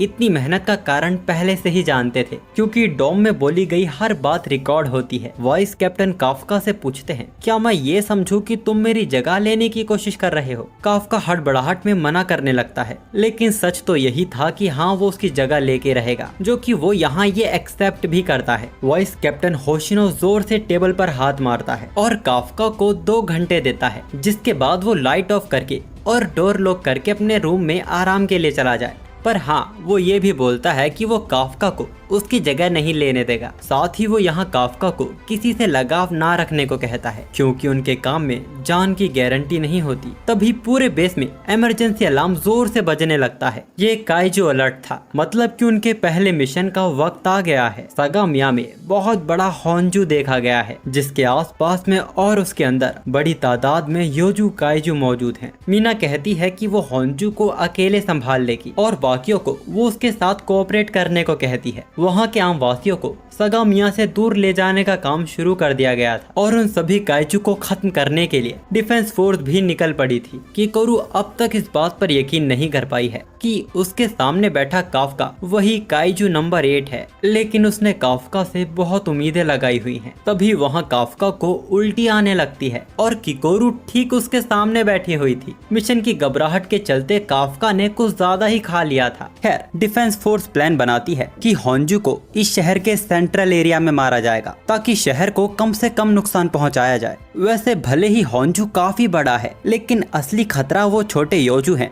जो वो होंजू बना रहा है। सभी ऑफिसर्स का काम सारे योजू को सेंट्रल एरिया में किसी तरह रोक के रखना था, जिसके लिए सभी डिविजन्स के ऑफिसर्स को मल्टीपल रो में बांटा जाता है और काफका का बैच आखिरी रो में लगा हुआ था। मीना भी 8 मिनट में अपनी पोजीशन पर पहुंच चुकी होगी। काफका के पास अपने आप को साबित करने का यह अच्छा मौका है, लेकिन वो इस मिशन को लेके एक ही वक्त में डरा हुआ है, नर्वस है और उसे दर्द हो रहा है। इसके बावजूद वो एक्साइटेड था, क्योंकि ये वही काम था जो काफका हमेशा से करना चाहता था। तभी उन्हें सेक्टर 8 में योजू के दिखने की रिपोर्ट मिलती है। वो सभी सीधा बिल्डिंग से कूद पड़ते हैं। काफका भी अपने पहले मिशन को यादगार बनाने के लिए एक्साइटेड था और वो बिल्डिंग से संभल कर उतरने लगता है। वहीं मीना अपनी जगह पर पहुंच चुकी थी, जहां से वो होंजू को शूट करने वाली है। जितना हो सके होंजू को नुकसान पहुंचाने के लिए मिलिट्री होंजू पे सपोर्ट फायरिंग करती है, पर उस होंजू पर शायद ही कोई असर हो रहा था। काफका का बैच भी सेक्टर 8 में योजू के आने का वेट कर रहे थे, लेकिन इस बार काफका डरा हुआ नहीं था, बल्कि वो सूट की असीम शक्ति को महसूस कर पा रहा था। और तभी एक योजू उसे ठोकर मार के कचरे के डब्बे में फेंक देता है। किकोरू उसे डांट रही थी कि उसका कॉम्बैट पावर 1% है, फिर भी वो इतना आगे चला गया था। थोड़े पुराने ऑफिसर्स उनकी ये हरकतें देख परेशान हो जाते हैं। वो उन्हें ताना मारते हुए कहीं सेफ जगह छिप जाने को बोलते हैं, जो सुन किकोरू का ईगो हर्ट हो जाता है। इन ऑफिसर्स को भी योजू का सामना करने में दिक्कत हो रही थी, क्योंकि ये लोग इनकी कमजोरी नहीं जानते। और तभी किकोरू ने बड़े आराम से उन्हें खत्म कर दिया था। किकोरू की ताकत देख वो ऑफिसर्स भी हैरान हो गए थे। काफका भी किकोरू की तारीफ करता है और काफका के मुंह से अपनी तारीफ सुन वो शर्माने लगती है। और तभी सिस्टम डिटेक्ट करता है कि किकोरू की हार्ट बीट काफी तेजी से बढ़ रही है, तो किकोरू चिल्लाते हुए काफका को अपना मुंह बंद करने को कहती है। असल में किकोरू ही ऐसी नहीं थी, नए बैच में हर कोई अच्छा कर रहा था, क्योंकि वो लोग बैटल के साथ एक दूसरे को कंपटीशन भी दे रहे थे। रेनो भी अपने टाइप के अकॉर्डिंग ग्रीन बुलेट्स को छोड़ के ब्लू बुलेट्स का यूज कर रहा था, जो उसके शिकार की रफ्तार को धीमा कर देते हैं। रेनो अपने आप को जल्द से जल्द ताकतवर बनाना चाहता है, ताकि काफका को कभी काइजू बनने की जरूरत ना पड़े। प्लेटून लीडर भी नए बैच से इम्प्रेस हो गई थी, खासकर उनकी पर्सनैलिटी से। पर इस बैच में यही बात खास नहीं थी। जो यहाँ अच्छा कर रहे हैं वो दूसरे को बेहतर करने में मोटिवेट कर रहे हैं, लेकिन बस वहाँ काफका ही था जो किसी की मदद नहीं कर पा रहा था। इसको लेकर उसे अपने ऊपर निराशा भी हो रही थी। तभी उसे उन ऑफिसर्स की कही वो बात याद आती है कि कैसे उन्हें अभी तक योजू की कमजोरी का पता नहीं चला है। वो अपने पीछे एक मरे हुए योजू को पाता है और अपने सूट की 1% पावर का यूज करके वो उस योजू के शरीर को फाड़ देता है। इस योजू का शरीर फंगस जैसा था, लेकिन उसका कोर वहाँ नहीं था जहाँ अक्सर हर काइजू का होता है। तभी काफका एक चीज देख हैरान हो जाता है। वो वाइस कैप्टन होशिनो को योजू के कोर के बारे में बताता है, जो कि उसकी गर्दन के बेस में था, जिसको एक सख्त फाइबर ने कवर किया हुआ है। इसीलिए कोर को खत्म करने के लिए इन पर साइड से हमला करना होगा। और जो हैरान कर देने वाली बात थी वो ये थी कि इन योजू के निचले हिस्से पर रिप्रोडक्टिव ऑर्गन्स लगे हुए हैं, जिन्हें अगर नष्ट नहीं किया गया तो मारे गए योजू से और योजूस पैदा होने लगेंगे। होशिनो काफका के काम से इम्प्रेस हुआ था और उसके उसके रिप्रोडक्टिव ऑर्गन्स और उस योजू के कोर की जानकारी सभी टीम तक पहुंचा दी जाती है। अब काफ्का भी अच्छा महसूस कर रहा था कि वो अपनी टीम के काम आ पा रहा है। वो सोचता है कि वो सभी रिप्रोडक्टिव ऑर्गन्स को डिस्ट्रॉय करने का काम कर सकता है। अचानक वहाँ धमाके होने लगते हैं। सभी लोग मिलकर उस होंजू को कमजोर करने की कोशिश कर रहे थे, लेकिन उस पर कोई भी हमले का असर ही नहीं हो रहा था। मीना ने भी उस पर अपना निशाना दाग दिया था। मैं आपको बताना चाहता हूँ कि मीना अपने सूट की 96% पावर का यूज कर पाती है, जिस कारण उसके वेपन से किया हमला काफी ताकतवर होता है। और यही कारण है कि मीना को अटैक करने से पहले परमिशन लेनी पड़ती है। पहला शॉट होंजू के शरीर को तबाह कर देता है और दूसरे शॉट में उसका कोर तबाह हो चुका था। थर्ड शॉट में ये कंफर्म कर दिया जाता है कि होंजू मारा जा चुका है, लेकिन इसके बावजूद मीना ने हमले करना बंद नहीं किया था। वो शायद काफ्का को जता रही थी कि कौन बेहतर डिफेंस फोर्स ऑफिसर बना है। उसी वक्त होशिनो काफ्का से आकर पूछता है कि क्या वो कभी इतनी ताकत इकट्ठा कर पाएगा कि वो मीना के बगल में खड़ा होकर लड़ सके। तो काफ्का उल्टा उनसे पूछता है कि क्या वो खुद ऐसा कुछ कर सकते हैं, जिस पर होशिनो शान से मना कर देता है। लॉन्ग रेंज में या तो बड़े काइजू के मामले में होशिनो की कॉम्बैट पावर कुछ खास नहीं है, लेकिन जब बात छोटे या तो मीडियम साइज के काइजू की आती है तो उससे बेहतर यहाँ और कोई भी नहीं। वो हिला भी नहीं था, फिर भी उसने होंजू के टुकड़े करके जमीन पर बिखेर दिया था। वाइस कैप्टन होशिनो, जिनका स्पेशल वेपन 2 छोटी कटाना है। वैसे वो विशालकाय होंजू मारा जा चुका है, लेकिन लड़ाई अभी तक खत्म नहीं हुई है। उस होंजू के अंदर पल रहे अनगिनत योजूस अब तेजी से बाहर आ रहे हैं। अब तक सभी नए ऑफिसर थक चुके हैं, उनकी कॉम्बैट पावर काफी कमजोर हो चुकी है। वाइस कैप्टन होशिनो हमें बताते हैं कि ज्यादातर ऑफिसर्स अपना पूरा करियर 20% कॉम्बैट पावर में ही निकाल देते हैं। सिर्फ किकोरू ही ऐसी थी जिसने आते ही इस लिमिट को तोड़ दिया था, लेकिन होशिनो को रेनो के अंदर भी पोटेंशियल दिखता है। दूसरी तरफ हम रेनो और इहारू को एक साथ देखते हैं। वो दोनों सेक्टर फॉक्स लोड की ओर जा रहे थे, क्योंकि एक रिपोर्ट मिली है कि वहाँ एक नया काइजू देखा गया है। लेकिन जब वो दोनों वहाँ पहुँचते हैं तो उनसे पहले वहाँ एक सफाई कर्मचारी मौजूद था। वो लोग नहीं जानते कि ये यहाँ क्या कर रहा है, पर हम जानते हैं कि ये मरे हुए योजूस के अंदर रिप्रोडक्टिव ऑर्गन्स को ढूंढ रहा है। वो हैरान था कि सभी रिप्रोडक्टिव ऑर्गन्स को ढूंढकर तबाह कर दिया गया है। इहारू भड़क जाता है और उसे यहाँ से एक सेफ जगह जाने को बोलता है, लेकिन वो आदमी इहारू के ऊपर फिंगर पॉइंट करता है और उसे शूट कर देता है। इहारू बच गया था कि गोली उसके दिल के थोड़े से ऊपर ही लगी थी। हम देखते हैं कि ये वही अनजान काइजू था जो एग्जाम के दौरान देखा गया था। उन दोनों ने भी इसको पहचान लिया था। वो दोनों बेस में रिपोर्ट करने की कोशिश करते हैं, लेकिन इस काइजू ने इस हिस्से को बाहरी दुनिया से अलग कर दिया है, जिस कारण वो लोग किसी को भी कांटेक्ट नहीं कर पाएंगे। अब वो काइजू रेनो पर भी वही हमला करता है, लेकिन रेनो की तेजी उसके ही एम पर उसे शक करने पर मजबूर कर देती है। हालांकि रेनो घायल तो हुआ था, लेकिन जो किकोरू ने उन्हें कैफे में बताया था कि इस अनजान काइजू के हमला करने से पहले उसकी उंगलियां पंप होती हैं। इस चीज को ही नोटिस करके रेनो बार बार अपने सेंसिटिव ऑर्गन्स को बचा पा रहा था, लेकिन ये चीज वो काइजू भी समझ चुका था। रेनो की बुलेट्स का भी इस पे कोई असर नहीं होता। वो इहारू को यहाँ से जाकर बैकअप बुलाने को कहता है। वो तुरंत मना कर देता है, पर तभी उसके ऊपर एक और जानलेवा हमला होता है, पर रेनो ने उसे बचा लिया था। रेनो एक बार फिर उसे यहाँ से जाने की रिक्वेस्ट करता है। उसकी बात मान के इहारू वहाँ से चला जाता है। डर तो रेनो को भी लग रहा था कि किकोरू तक उसके सामने टिक नहीं पाई थी, लेकिन इसके बावजूद वो यहाँ खड़ा है और लड़ रहा है,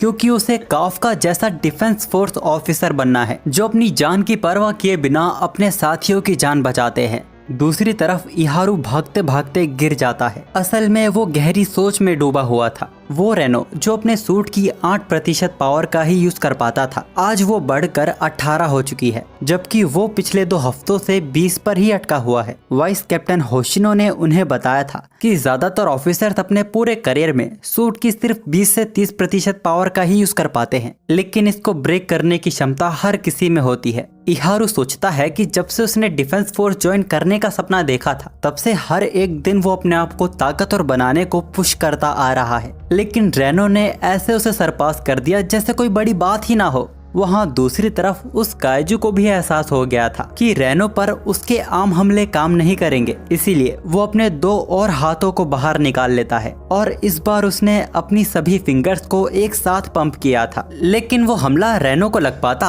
इससे पहले इहारू उसे बचा लेता है। इहारू को अपने अंदर की कमी का एहसास हो चुका था। असल में उस दिन से आज तक इहारू अपने आप को बदल ही नहीं पाया। हर बार किसी को उसे बचाने आना पड़ता था। वो रेनो से मुस्कुराते हुए बोलता है, रेनो तुम मुझे नहीं, मैं तुम्हें बचा रहा हूँ। अब जाके उस काइजू को भी एहसास हुआ कि रेनो इहारू को भगाने की कोशिश कर रहा था, लेकिन इसका कोई फायदा नहीं होता। इस काइजू ने इस इलाके में नेमेटिक स्पेस बनाया हुआ है। इस काइजू की इच्छा के बिना ना तो कोई इसके अंदर आ सकता है और ना ही इसकी इच्छा के बगैर यहाँ से बाहर जाया जा सकता है। अब रेनो और इहारू एक साथ मिलकर उस काइजू पर हमला करते हैं। इहारू पीछे से बैकअप दे रहा था। वो भी रेनो की तरह डिफरेंट बुलेट्स को ट्राई कर रहा था। ये कंडक्टर राउंड बुलेट्स हैं जो एनिमी की बॉडी को पैरालाइज कर देती है। काइजू इहारू एक आसान टारगेट को पहले खत्म करने का सोचता है, लेकिन अब तक इहारू भी उसके अटैक की टाइमिंग समझ चुका था और वो कंडक्टर बुलेट से उसके पैरों को कुछ देर पैरालाइज कर देता है। इस मौके का पूरा फायदा उठाने के लिए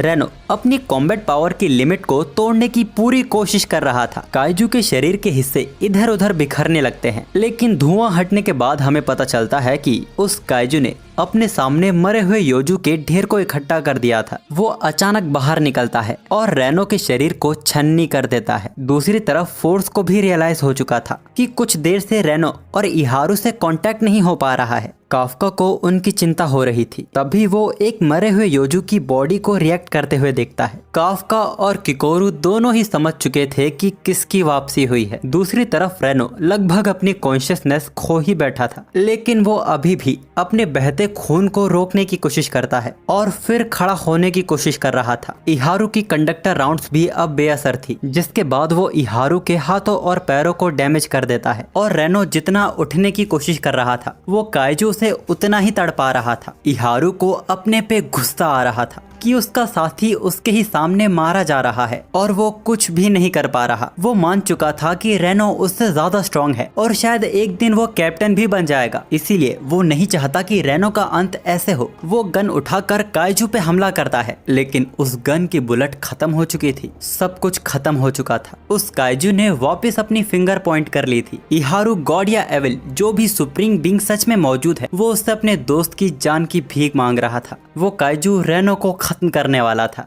लेकिन इस बार उसके पीछे एक डेमोनिक एंटिटी खड़ी थी जिसने एक ही पंच में उस काइजू के सिर को धड़ से अलग कर दिया था। काफका हिबिनो काइजू नंबर 8 रेनो से माफी मांगता है लेट आने के लिए और उसे अपनी गोद में उठा लेता है, लेकिन वो काइजू अभी तक मरा नहीं था। काफका रेनो से थोड़ा वक्त मांगता है और उसे अपनी चोटों को सूट से हील करने को कहता है। रेनो सोच रहा था कि जिसके लिए वो स्ट्रॉन्ग बन रहा था, आज उसी की वजह से उसे वापस काइजू बनना पड़ा। काइजू नंबर 8 के बारे में इस अनजान काइजू ने भी सुना था, लेकिन ये उसकी उम्मीद से भी ज्यादा ताकतवर निकला। वो बोलता है कि काइजू होकर तुम मेरे आड़े क्यों आ रहे हो? खैर, तुम्हें इसकी सजा मिलेगी। तुम्हारे शरीर को मैं खिलौने की तरह रखूंगा। जिसके अगले ही सेकंड काफका के राइट साइड होल हो जाता है। वो काफका के खिलाफ अपनी पूरी ताकत का इस्तेमाल कर रहा था। इहारू हैरान था कि वो अनजान काइजू अब तक बस उनके साथ खेल रहा था। रेनो काफका को भागने को कहता है, तो वही हम काफका की आंखों में गुस्सा साफ देख पा रहे थे। क्या ये वही चीज है जिससे तुम इन्हें टॉर्चर कर रहे थे? काफका ने उसके इतने ताकतवर हमले को सिर्फ अपनी चीख से रोक दिया था। काफका उसके करीब आकर उस पे मल्टीपल पंचेस मारता है, जिससे बचने के लिए वो अनजान काइजू एक बार फिर अपने सामने लाशों का ढेर खड़ा कर देता है और अपनी बॉडी को जल्दी हील करने लगता है। पर काफका ने उस ढेर को ही फाड़ दिया था। उसको संभलने का एक मौका नहीं मिल पा रहा था। उसके शरीर से बना कवच भी फट जाता है और अपने आप को इतनी जल्दी रिजनरेट करना उसके लिए नामुमकिन था। वो लड़ाई से पीछे हटना चाहता था, लेकिन काफका उसे मौका तो दे। काफका उसके कोर पर अल्टीमेट पंच मारता है, जिससे वो काफी दूर जाके गिरा था, लेकिन वो उस हमले को कुछ हद तक सह गया था। पर अब उसका कोर पूरी तरह एक्सपोज हो गया है। अब काफका उसे खत्म करने वाला था, पर ऐसा होने से पहले वो लोग डिफेंस फोर्स की नजर में आ जाते हैं। इतनी पिटाई की वजह से उस अनजान काइजू का नेमेटिक स्पेस टूट गया था। दूसरी तरफ हम किकोरू को देखते हैं, जो काफका को ही ढूंढ रही थी। वो चिंता में थी कि कहीं काफ्का डिफेंस फोर्स की नजरों में ना आ जाए। और तभी सभी को काइजू नंबर 8 के दिखने की रिपोर्ट मिलती है। इस बीच उस अनजान काइजू को अपने आप को हील करने का मौका मिल गया था और वो काफ्का को भी समझ चुका था। वो ऑफिसर्स को चारा बनाकर वहाँ से डिसअपियर हो जाता है और काफ्का भी वहाँ से भागने के लिए एक लंबी छलांग लगाता है और एक पतली गली ढूंढता है जहाँ वो अपना इंसानी रूप ले पाएगा। पर वहाँ उसकी मुलाकात वाइस कैप्टन होशिनो से होती है जो उसका ही इंतजार कर रहा था। वाइस कैप्टन होशिनो ने काइजू नंबर 8 को पकड़ लिया है। ये रिपोर्ट रेनो और किकोरू को चिंता में डाल देती है। होशिनो को लग रहा था कि काइजू नंबर 8 वही काइजू है जो रेनो और इहारू को टॉर्चर कर रहा था। इसके अगले ही पल उसकी तलवार काफ्का की गर्दन के करीब थी जिससे काफ्का अनजाने में ही बच पाया था। उससे वाइस कैप्टन होशिनो की रफ्तार की बराबरी मुश्किल से ही हो पा रही थी। जैसा उन्होंने बताया था कि छोटे और मीडियम साइज के काइजू के मामले में वो मीना से भी बेहतर हैं। यहाँ वो बात सच दिखाई दे रही थी। उनके सूट की कॉम्बैट अनलिश पावर 92% थी। यहाँ काफ्का भी सोच रहा था कि अगर उसका एक पंच भी होशिनो को लगा तो होशिनो की मौत हो सकती है। उतने में होशिनो ने उसके शरीर को काट दिया था। उसका दूसरा अटैक लगने से पहले काफ्का पीछे हट जाता है लेकिन होशिनो की स्पीड उसे भागने का एक मौका नहीं देती। फिर भी काफ्का चकमा देकर भागने की कोशिश करता है लेकिन होशिनो का एक फास्ट अटैक जो काफ्का तक को दिखाई नहीं दिया वो उसके हाथ समेत कोर के करीबी हिस्से को काट देता है। काफ्का अपने शरीर को वापस रिजनरेट करता है और उसे रियलाइज हो चुका था कि वो होशिनो से भाग नहीं पाएगा। अब वो भागने की कोशिश छोड़ हर एक हमले का सामना करता है। अब एनिमे के रिलेटेड एक छोटी सी डिटेल, जैसा कि अब तक हम होंजू और योजू किस्म के काइजू के बारे में ही सुनते आए हैं, लेकिन एक और तरह के काइजू होते हैं जिनका फोर्टिट्यूड 8.0 से ऊपर होता है। वो दाई काइजू होते हैं, सबसे ताकतवर काइजू जिसमें काइजू नंबर 8 यानी काफ्का भी आता है और शायद वो अनजान काइजू भी। होशिनो अपने वेपन्स को हीट करता है और डबल इनविजिबल स्लैशेस से अटैक करता है जिससे काफ्का का एक पैर कट गया था। लेकिन यह अटैक तो सिर्फ होशिनो का एक झांसा था। वो काफ्का के करीब आके उसके कोर पर मिस्ट स्लैश ऑन से हमला करता है जिसका अंदाजा काफ्का को भी था। उसका कोर एक्सपोज हो जाने के बाद उसे अंदाजा था कि होशिनो सीधा उसके कोर पर ही हमला करेगा। उसने होशिनो की तलवार को अपने शरीर से पकड़ लिया था। अब काफ्का अपने शरीर को चार्ज करता है। होशिनो भी वहाँ बुरी तरह फंस गया था लेकिन काफ्का उस पे न हमला करके उसके हथियार पे हमला करता है और उस प्रेशर की वजह से होशिनो पीछे ढकेला जाता है। जब तक वो अपने आप को संभाल पाता काइजू नंबर 8 भाग चुका था। अगले दिन का सूरज भी निकलने लगा था। अब तक सारे योजू भी मारे जा चुके थे। उनके लाशों के ऊपर बैठी किकोरू काफ्का के बारे में ही सोच रही थी। वो समझ नहीं पा रही थी कि उसे काफ्का पे भरोसा करना चाहिए या फिर नहीं। उसे एहसास है कि काफ्का ने ही उसकी जान बचाई थी लेकिन है तो वो काइजू ही। तभी थका हुआ काफ्का उसके सामने आता है जिसको देख उसके चेहरे पर मुस्कान आ गई थी। उसके गिरने से पहले किकोरू से संभाल लेती है। काफ्का किकोरू से माफी मांगता है कि वो उस अनजान काइजू से उसका बदला नहीं ले पाया। किकोरू शर्मा जाती है और बोलती है कि मायूस होने की जरूरत नहीं, उसका खात्मा मेरे ही हाथों होगा। काफ्का मुस्कुराता है और इमरजेंसी वार्ड में जाने लगता है। उसे रेनो और इहारू की चिंता हो रही थी पर किकोरू उसे जाने नहीं देती और जाकर भी वो क्या कर लेगा। किकोरू बोलती है कि ज्यादा चिंता उसे खुद की करनी चाहिए। किकोरू बताती है कि डिफेंस फोर्स काइजू की रीजनरेट पावर पे एक्सपेरिमेंट कर रहे हैं तो असल खतरा यहाँ काफ्का को है और उसकी बेवकूफी की वजह से वो वाइस कैप्टन की नजरों में आ गया है जिसको अगर एक सबूत भी मिला तो वो सीधा काफ्का तक पहुंच जाएगा। दूसरी तरफ होशिनो अभी तक बैटल को लेके गहरी सोच में डूबा हुआ था। तभी मीना वहां आती है और उसकी फोटो क्लिक करने लगती है। मीना उससे काइजू नंबर 8 के बारे में पूछती है। होशिनो को लगता है कि काइजू नंबर 8 एक दाई काइजू है। ये सुन मीना हैरान हो गई थी क्योंकि अगर ये सच हुआ तो ये 5 साल में दिखा पहला दाई काइजू होगा और आखिरी बार 5 साल पहले एक दाई काइजू फुकोगा में दिखा था। होशिनो बताता है कि काइजू नंबर 8 थोड़ा अलग है। वो दूसरे काइजू की तरह लोगों पे बेवजह हमला नहीं करता। तभी उसे रियलाइज होता है कि यही बात तो उसे इतने वक्त से खटक रही थी। मौका होने पर भी काइजू नंबर 8 ने उसे मारा नहीं और उसकी मूवमेंट भी एक इंसान जैसी थी। मीना होशिनो को रेस्ट लेने को कहती है और बात रही काइजू नंबर 8 की तो वो भी एक काइजू है और उनका काम काइजू को खत्म करना है, जो कि होशिनो को भी ये बात सही लगती है। तभी इगारुगा नाम का एक ऑफिसर ऐसी हड़बड़ाहट में रिपोर्ट देता है कि मीना और होशिनो के कान फटने को आ गए थे। वैसे उसे बताना था कि इहारू और रेनो का सामना जिस काइजू से हुआ था वो वही एग्जाम वाला काइजू था, और जब वो उनके सामने आया था तब उसने इंसान का रूप लिया हुआ था। ये डरा देने वाली बात थी। आज तक ऐसा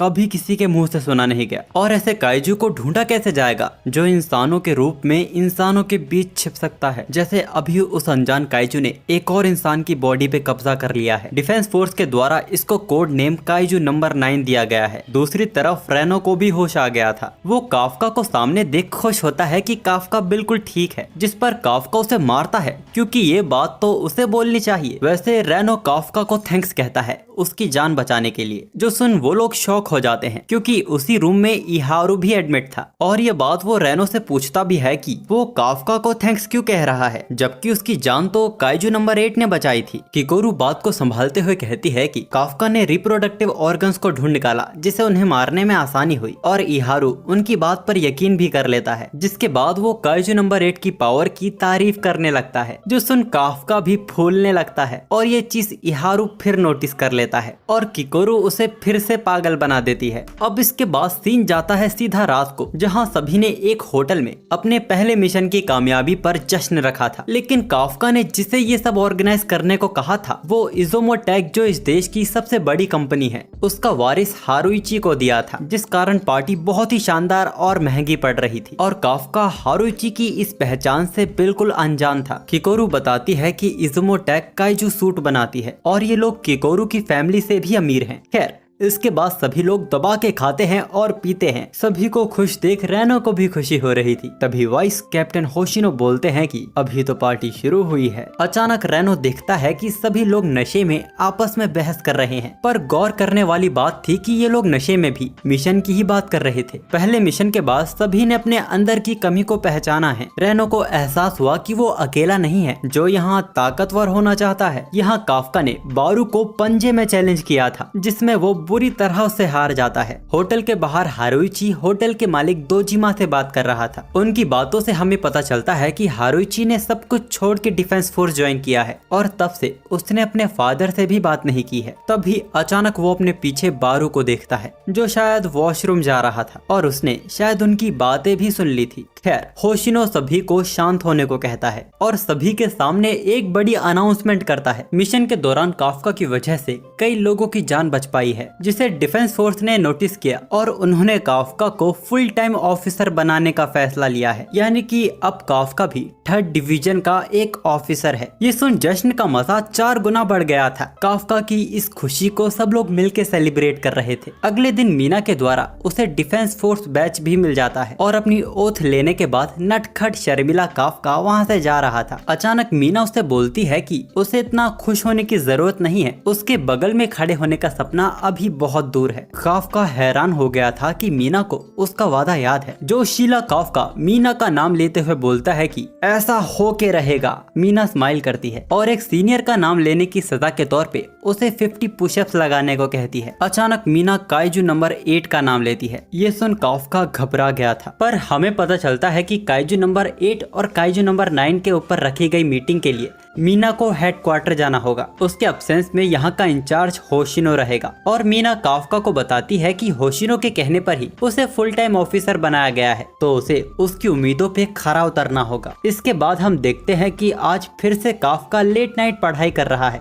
और जब काफी देर हो जाती है तो वाइस कैप्टन के आने से पहले काफका वहाँ से जाने लगता है, पर तभी उसकी नजर ट्रेनिंग रूम में जाती है जिसकी लाइट जली हुई थी। काफका जब वहाँ जाकर देखता है तो वहाँ वाइस कैप्टन अपनी इंटेंस ट्रेनिंग कर रहे थे। काफका ये देख हैरान हो जाता है कि होशिनो काइजू नंबर 8 के साथ हुई लड़ाई को वापस रिक्रिएट कर रहा था और उस इमेजिनरी फाइट में उसने काफका की गर्दन उड़ा दी थी, जो देख काफका की हालत पतली होने लगती है। होशिनो उसे नोटिस कर लेता है और आज फिर से उसके लेट जागने का कारण पूछता है, तो काफका भी उससे यही सवाल करता है। होशिनो बताते हैं कि वो स्ट्रेटजी बना रहे हैं ताकि वो काइजू नंबर 8 को देखते ही कई हिस्सों में काट सके। हमें पता चलता है कि लड़ाई के दौरान होशिनो ने अपने आप को रोका हुआ था। अगर वो अपनी टेक्निक 6 का इस्तेमाल करता तो काफका अब तक मारा जा चुका होता। काफका जानता था कि होशिनो सबकी परवाह करता है, इसीलिए वो खुद काइजू नंबर 8 और काइजू नंबर 9 को मारना चाहता है। काफका होशिनो से बोलता है कि वो लड़ाई में उसकी पूरी मदद करेगा। उसकी ये बात सुनकर होशिनो उसकी गर्दन दबोच लेता है। अब 1% पावर यूज करने वाला होशिनो की मदद करेगा। काफका किसी तरह वहाँ से निकलने की कोशिश करता है। अचानक वाइस कैप्टन बोलते हैं कि वो उससे 1% की उम्मीद तो रख ही सकते हैं, जिसके बाद वो काफका को उसके रूम में आराम करने को बोलते हैं। लेकिन एक बहुत बड़ा खतरा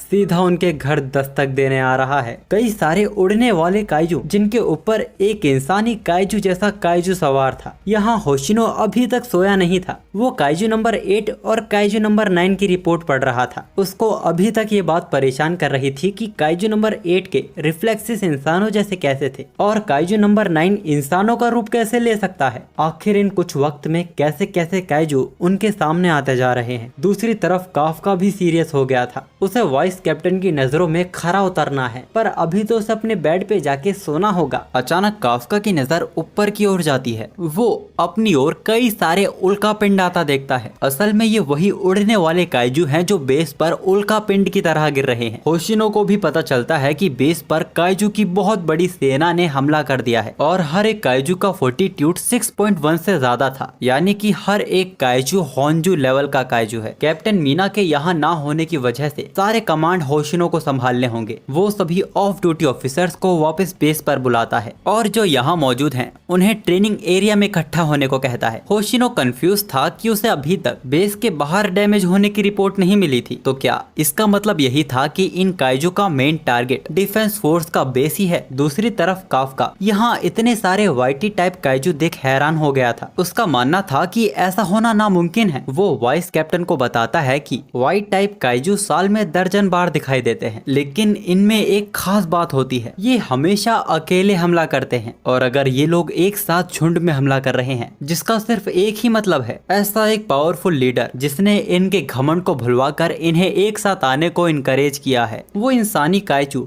होशिनो से पूछता है कि क्या वो यहाँ सबसे ताकतवर है। होशिनो के सामने एक और इंसानी भाषा बोलने वाला काइजू खड़ा था। होशिनो बोलता है कि फिलहाल तो वही यहाँ सबसे ताकतवर है। साइंटिस्ट कुरोमी बताती है कि इस काइजू का फोर्टीट्यूड 8.3 है, यानी कि ये एक दाई काइजू है। होशिनो ऑफिसर्स को संभालने का काम इगारुका को दे देता है और उसे सभी होंजूस को इंसानों तक पहुंचने से रोकना होगा। तभी वो दाई काइजू अपनी फिंगर से एक प्रेशर क्रिएट करता है, जिससे होशिनो बार बार बचा था। वो होशिनो से इम्प्रेस होता है और एक ताकतवर पंच उसको मारता है, लेकिन होशिनो ने अपने साथ अपने ऑफिसर्स को भी बचा लिया था। वो दाई काइजू अपनी आंख खोलता है। उसकी चीख पर सारे Y1 टाइप काइजू एक्टिव हो जाते हैं, जिसके बाद वो एक और पंच होशिनो को मारने की कोशिश करता है, लेकिन वो बिल्डिंग पर लगता है और वो बिल्डिंग चूर हो जाती है। होशिनो को एहसास हो गया था कि अगर एक पंच भी उसको लगा तो यहाँ उसकी मौत तय है। वो काइजू नंबर 8 के जैसे इसकी चमड़ी को नहीं काट पा रहा था। दूसरी तरफ सारे ऑफिसर्स एक साथ भी एक होंजू को रोक नहीं पा रहे थे।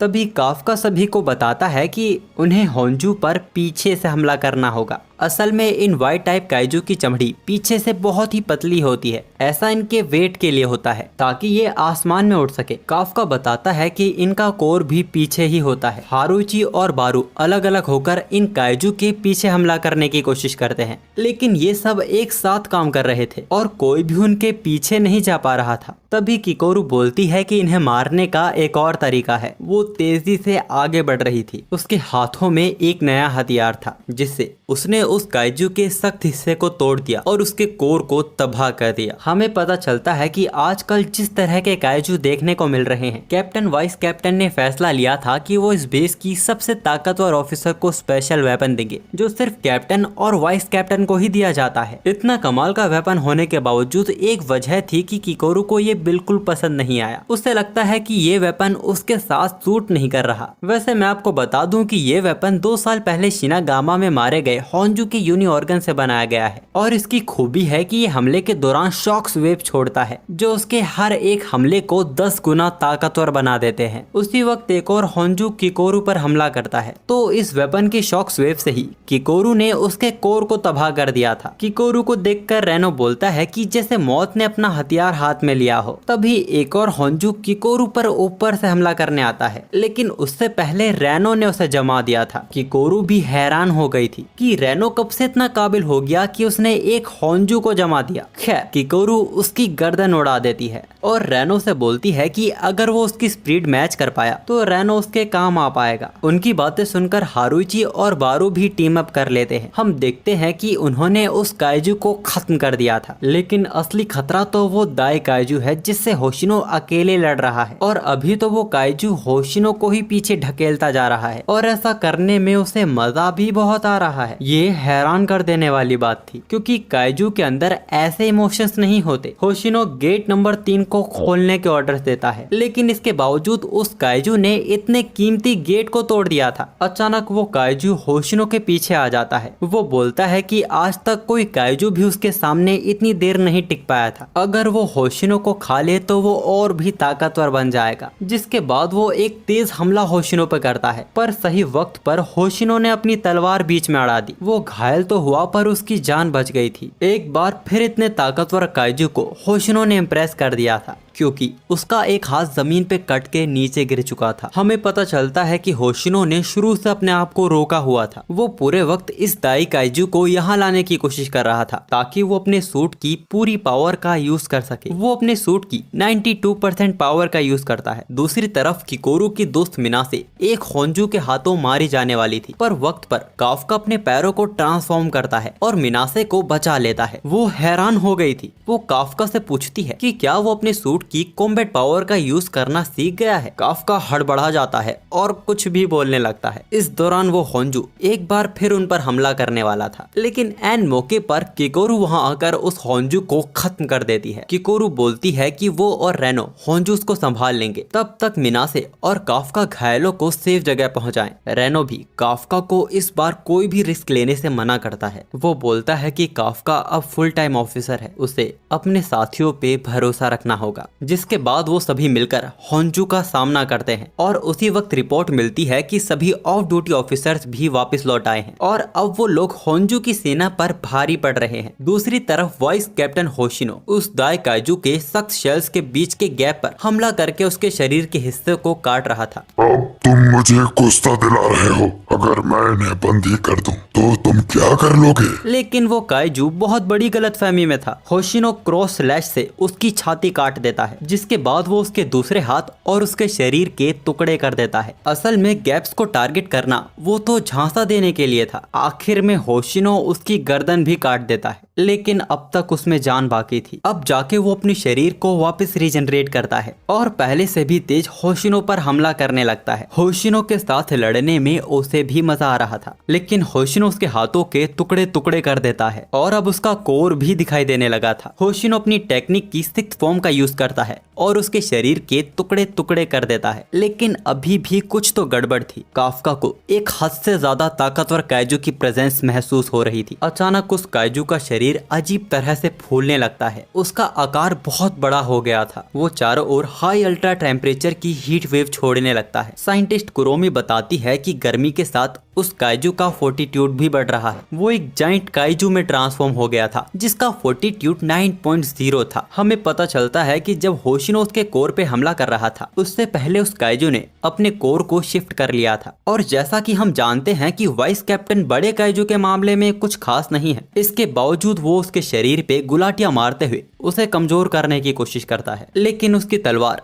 एक जाइंट काइजू के लिए जिसकी चमड़ी इतनी सख्त हो, ऐसे शरीर के सामने ये हथियार एकदम बेकार था। इसके बावजूद होशिनो पीछे नहीं हट रहा था, पर होशिनो का सूट अब ओवरहीट हो चुका था। अब वो अपने सूट का यूज अब कुछ और मिनट ही कर पाएगा। ऊपर से ये उड़ने वाले काइजू होशिनो के पास आके फट रहे हैं। होशिनो किसी तरह अपने आप को बार बार बचा पा रहा था, लेकिन इन धमाकों की वजह से वहाँ स्मोक क्रिएट हो जाता है, जिसका फायदा उठा के वो उस काइजू को चकमा देकर उसके पीछे वाली बिल्डिंग पर आ जाता है और अपनी टेक्निक की 6th फॉर्म का यूज करके वो उसके कोर को तबाह करने वाला था। लेकिन इस फॉर्म में उसके पास अनगिनत आंखें थी। वो होशिनो को जोर का मुक्का मारता है, जिससे वो कई बिल्डिंग तोड़ते हुए काफी दूर जाके गिरा था। सभी को लगने लगता है कि होशिनो की मौत हो चुकी है। हमें होशिनो का पास्ट दिखाया जाता है। होशिनो सैमुराई फैमिली से बिलोंग करता है। वो पैदाइशी तलवारबाजी में अच्छा था और डिफेंस फोर्स ज्वाइन करके वो सबकी रक्षा करना चाहता था। लेकिन आज के मॉडर्न वक्त में तलवार लोगों के बीच सिर्फ इतिहास इतिहास बनकर रह गई हैं। अब स्टोरी वापस प्रेजेंट में आती है। कुरोमी पागल हो चुकी थी क्योंकि ऐसे कठिन वक्त में उन्होंने एक महान ऑफिसर को खो दिया था। तभी होशिनो बोलता है कि वो जिंदा है, उसने अपनी शील्ड को मैक्सिमम पर सेट कर दिया था। इसके बावजूद उसे काफी चोट आई है। वो किसी तरह वापस अपने पैरों पे खड़ा होता है, लेकिन अब उसका सूट अपनी लिमिट पे पहुंच चुका है। वो काइजू भी हर बिल्डिंग तोड़ते हुए होशिनो को ढूंढ रहा था। वो उसको देखते ही एक जोरदार पंच उसको मारता है, लेकिन होशिनो एक लंबी छलांग लगाकर उसके चेहरे पर अपनी टेक्निक की फर्स्ट फॉर्म का यूज करता है। पर इन सब से कोई फायदा नहीं था। उसकी हीलिंग एबिलिटी पहले से भी कई गुना ज्यादा ताकतवर हो चुकी थी। होशिनो की हालत बद से बदतर होती जा रही थी। एक बार फिर कहानी वापस पास्ट में जाती है। होशिनो के फादर उसे डिफेंस फोर्स ज्वाइन करने की जिद छोड़ने को कह रहे थे क्योंकि गन्स के साथ होशिनो की कॉम्बैट पावर बहुत ही कम है और तलवारों से वो काइजू का सामना कर नहीं पाएगा। कुछ साल बीत जाते हैं, लेकिन होशिनो ने अपनी जिद नहीं छोड़ी थी और लोगों ने अपनी सलाह,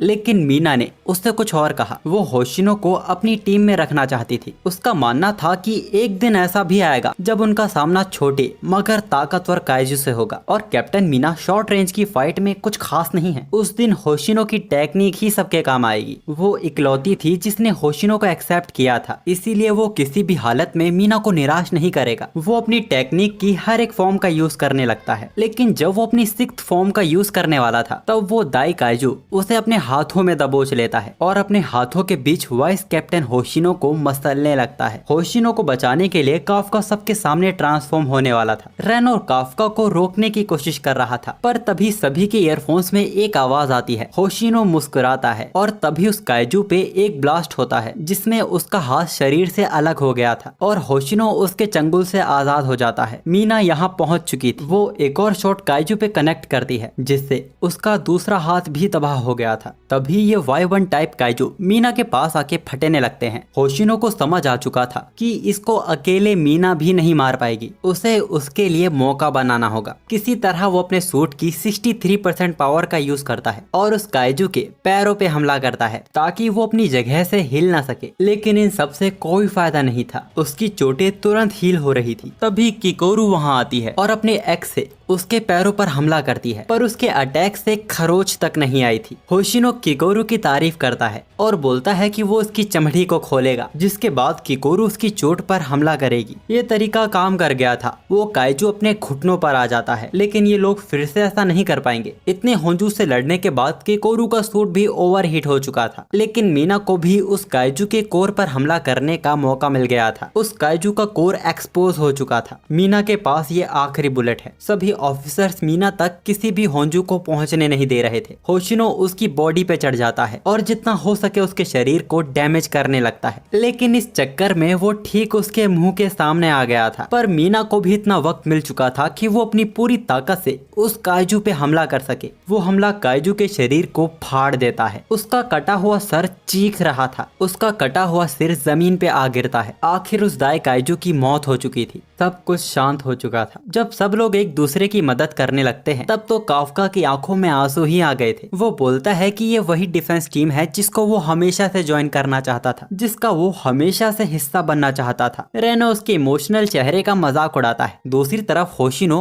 अब किकोरू को आराम करने को कहता है। बचे हुए होंजू को वो संभाल लेगा। तभी मीना उसको मारती है क्योंकि आराम की जरूरत तो होशिनो को भी थी। 3rd डिवीजन के मेंबर्स मीना को भी आराम करने को कहते हैं। मल्टीपल शॉट्स की वजह से उसका खुद का सूट भी 1% पावर पर ही बचा था। तभी अचानक मीना का टाइगर जोर जोर से दहाड़ने लगता है। वो सभी लोग देखते हैं कि सभी होंजू मिलकर बिग काइजू बॉम्ब बना रहे हैं। साइंटिस्ट कुरोमी बताती है कि ये बॉम्ब न्यूक्लियर बॉम्ब जितना ताकतवर है। अब उन्हें समझ आया कि वो दाई काइजू मौत से पहले क्यों चीखा था। होशिनो सभी ऑफिसर्स को शूट करने से रोकता है, वरना ये बॉम्ब तुरंत फट जाएगा। उनके पास भागने का भी वक्त नहीं है। हर कोई यहाँ मारा जाएगा। उस काइजू में अब भी थोड़ी जान बाकी थी। वो बोलता है कि ना तो तुम जीते ना मैं हारा।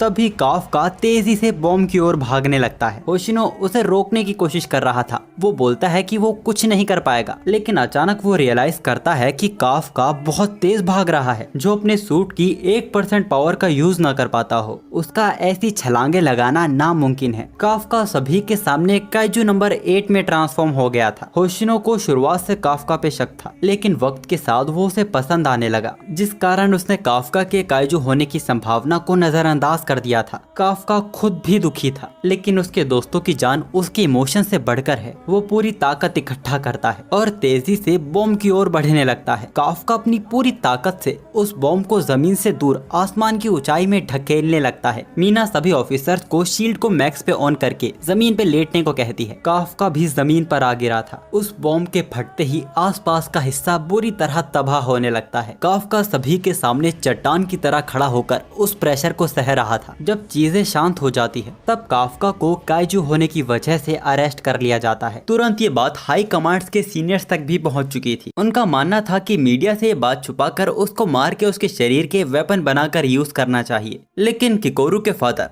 Director general of defence force Isao Shinomiya फैसला लेते हैं कि फैसला उसको यहाँ लाने के बाद ही लिया जाएगा। पूरा एक दिन बीत चुका था काफका को पकड़े हुए। काफका को हाई सिक्योरिटी चैम्बर में बंद करके रखा हुआ है। वो अपने आप को छुड़ाने की कोशिश भी नहीं कर रहा। वो बस मीना के बारे में सोच रहा है कि वो उसके बारे में क्या सोच रही होगी। तभी मीना और बाकी ऑफिसर्स वहाँ आते हैं। काफका को मेन हेडक्वार्टर ले जाने का वक्त आ चुका था। सब कुछ शांति से हो रहा था। काफका भी चुपचाप था। वो जानता था कि उसने माफी मांगने का हक खो दिया है। काफका को ट्रक में लोड किया जाता है। इस दौरान वो रेनो से आंखें भी नहीं मिला पा रहा था। आखिर उसने उसकी सारी कोशिशों पर मूत जो दिया है। लेकिन दरवाजा बंद होने से पहले रेनो आगे आकर बोलता है कि वो उसके आने का इंतजार करेगा। ट्रक बंद हो जाने के बाद मीना बोलती है कि यहाँ कैमरा नहीं है और बताती है कि वो उसकी मदद के लिए लोगों के बयान और फुटेज इकट्ठा कर रही है। वो उसे बताती है कि 3rd डिवीजन में कोई उसे दुश्मन नहीं मानता, बल्कि सब उसे हीरो मानते हैं। इसके बाद काफका को फिर बांध दिया जाता है। काफका मीना से पूछता है कि क्या उसे अभी भी उसके साथ खड़ा होने का मौका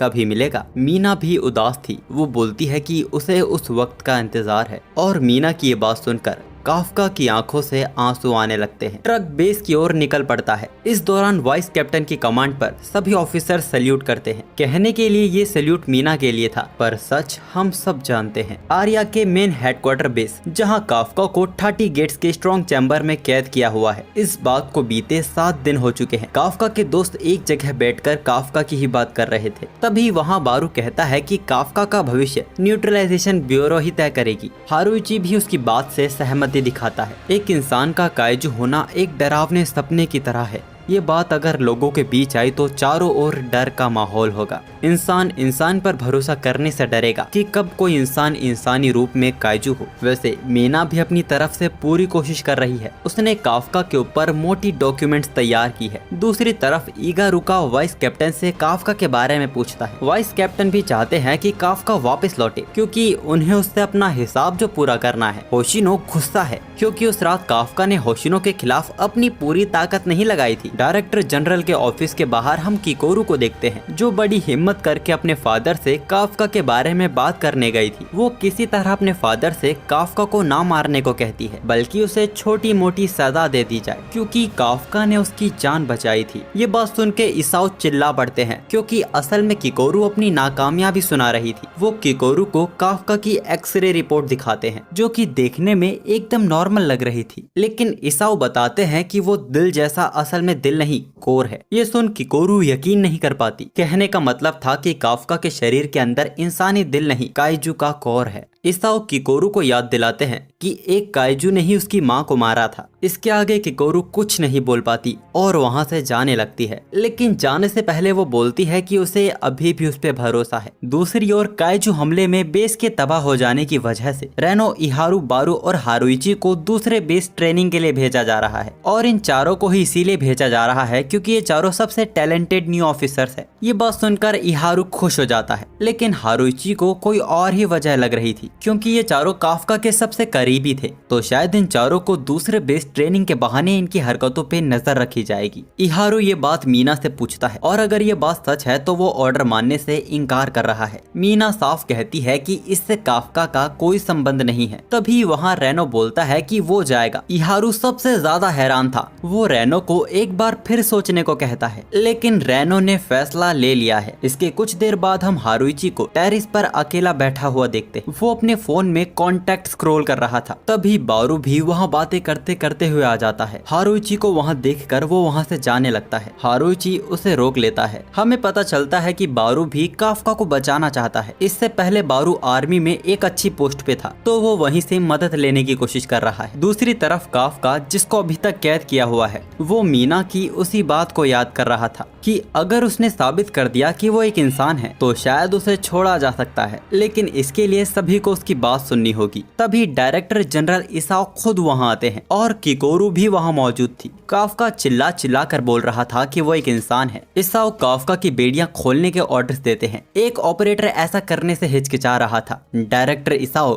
गुस्से से उसकी ओर देखते हैं और बोलते हैं कि अगर ये सच में दाई काइजू क्लास का काइजू है तो ये हथकड़ियां फूंक मार कर भी उड़ा सकता है। वो यहाँ बैठा है क्योंकि वो बैठना चाहता है। काफका की हथकड़ियां खोल दी जाती हैं। काफका को लगा था कि इसाओ उसकी बात सुनेंगे, लेकिन वो देखता है कि इसाओ ने उसके ऊपर बंदूक तान दी है। इसाओ उसके ऊपर मल्टीपल शूट करने लगता है, जिसको काफका ने अपने हाथों से रोक लिया था। काफका को कुछ समझ नहीं आ रहा था। इसके अगले ही पल इसाओ उसके पेट को मसल देता है और ब्लड सैंपल कलेक्ट कर लेता है। इसाओ काफका से बोलता है कि जो अपने हाथों से गोलियां रोक सके वो इंसान नहीं हो सकता। किकोरू डरी हुई थी। इसाओ वहां से जा ही रहे थे। तभी काफका बोलता है कि वो काइजू नंबर 8 नहीं, काफका हिबिनो है। इसाओ रुक जाते हैं। उनके इशारे पर सेफ्टी फॉर्मेलिटी अप्रूव की जाती है और जो ऑफिसर शुरू से सूटकेस कैरी किए हुए थे, असल में उसमें इसाओ का स्पेशल वेपन था। इसाओ का ये स्पेशल वेपन काइजू नंबर 2 की बॉडी से बनाया गया है। काफका सोचता है कि वो इसाओ से लड़ते वक्त अपने आप को ट्रांसफॉर्म नहीं करेगा ताकि वो ये साबित कर सके कि वो काइजू नहीं है, लेकिन उसे रिएक्ट करने का मौका भी नहीं मिलता और पहले ही हमले में उसका एक हाथ कट जाता है। 2 हमले में ही काफका ट्रांसफॉर्म होने पर मजबूर हो गया था। मैं आपको बता दूं कि इसाओ शिनोमिया अपने टाइम के सबसे ताकतवर डिफेंस फोर्स ऑफिसर थे। काफका इसाओ के हमले से बचने की कोशिश करता है, लेकिन वो दोनों ही बहुत तेज थे।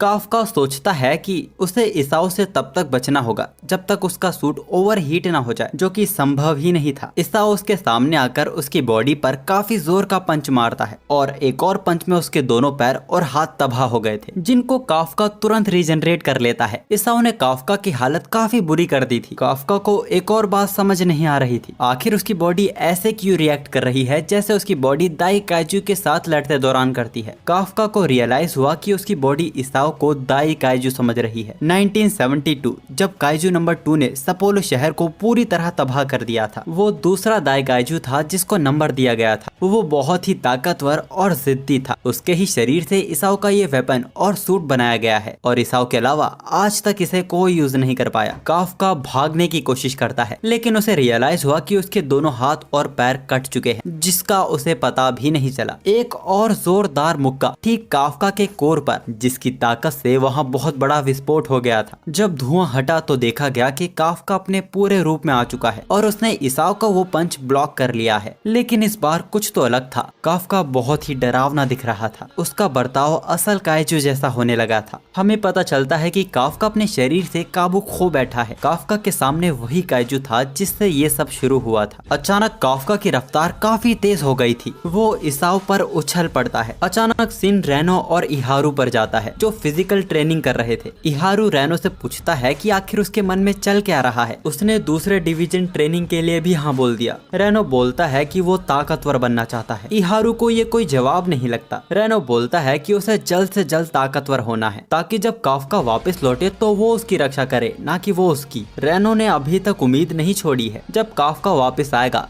तब उसे उसके सामने ताकतवर दिखना है। उसकी बात सुनकर इहारू भी जोश में आ जाता है और ट्रेनिंग करने लगता है। तभी प्लेटून लीडर्स वहाँ आते हैं, जो कि बताते हैं कि आज काफका पर फैसला लिया जाने वाला है और यही कारण है कि कोई भी किसी काम पर ध्यान नहीं दे पा रहा। तभी मीना से बोलती है कि काफका को कुछ नहीं होगा। सभी ने काफका के लिए माफी लेटर भेजा है और इसीलिए मीना को भी हेडक्वार्टर बुलाया गया है। रेनो को इसके बारे में नहीं पता था। मीनासे को लगता है कि जरूर कोई गुड न्यूज होगी, इसीलिए मीना को बुलाया गया है। पर यहाँ हम देखते हैं कि मीना के साथ काफी कोल्ड बिहेव किया जा रहा है। उसको काफका के एग्जामिन खत्म होने तक इंतजार करने को कहा गया है। दूसरी तरफ काफका आउट ऑफ कंट्रोल हो चुका था। किकोरू चिल्लाकर उसे रोकने की कोशिश करती है, लेकिन इससे कोई फायदा नहीं होता। काफका अपनी पूरी ताकत से इसाओ पर हमला करता है। इसाओ उस हमले से बच गया था, लेकिन काफका अपनी कमर को तोड़कर पूरा मुड़ जाता है और एक अनएक्सपेक्टेड अटैक करता है। इसाओ ने उस अटैक को ब्लॉक कर लिया था। काफका एक ऐसे पागल जानवर की तरह लड़ रहा है जो कि जानता है कि उसका शरीर वापस रीजनरेट हो जाएगा। काफका इसाओ पर मल्टीपल पावरफुल पंचेस मारने लगता है, जिसको ना सह पाने की वजह से वो पीछे हट जाते हैं। वो ये एडमिट करते हैं कि अगर काइजू नंबर 2 का कवच नहीं होता तो अब तक उनकी मौत हो गई होती। इसाओ काफका के कोर पर सोनिक बूम अटैक करता है, जो कि काइजू नंबर 2 का स्पेशल रेंज अटैक था। लेकिन इसाओ ये देख हैरान हो जाता है कि काइजू नंबर 8 के शरीर में कोर ही नहीं है। हम देखते हैं कि काइजू नंबर 8 इसाओ के पीछे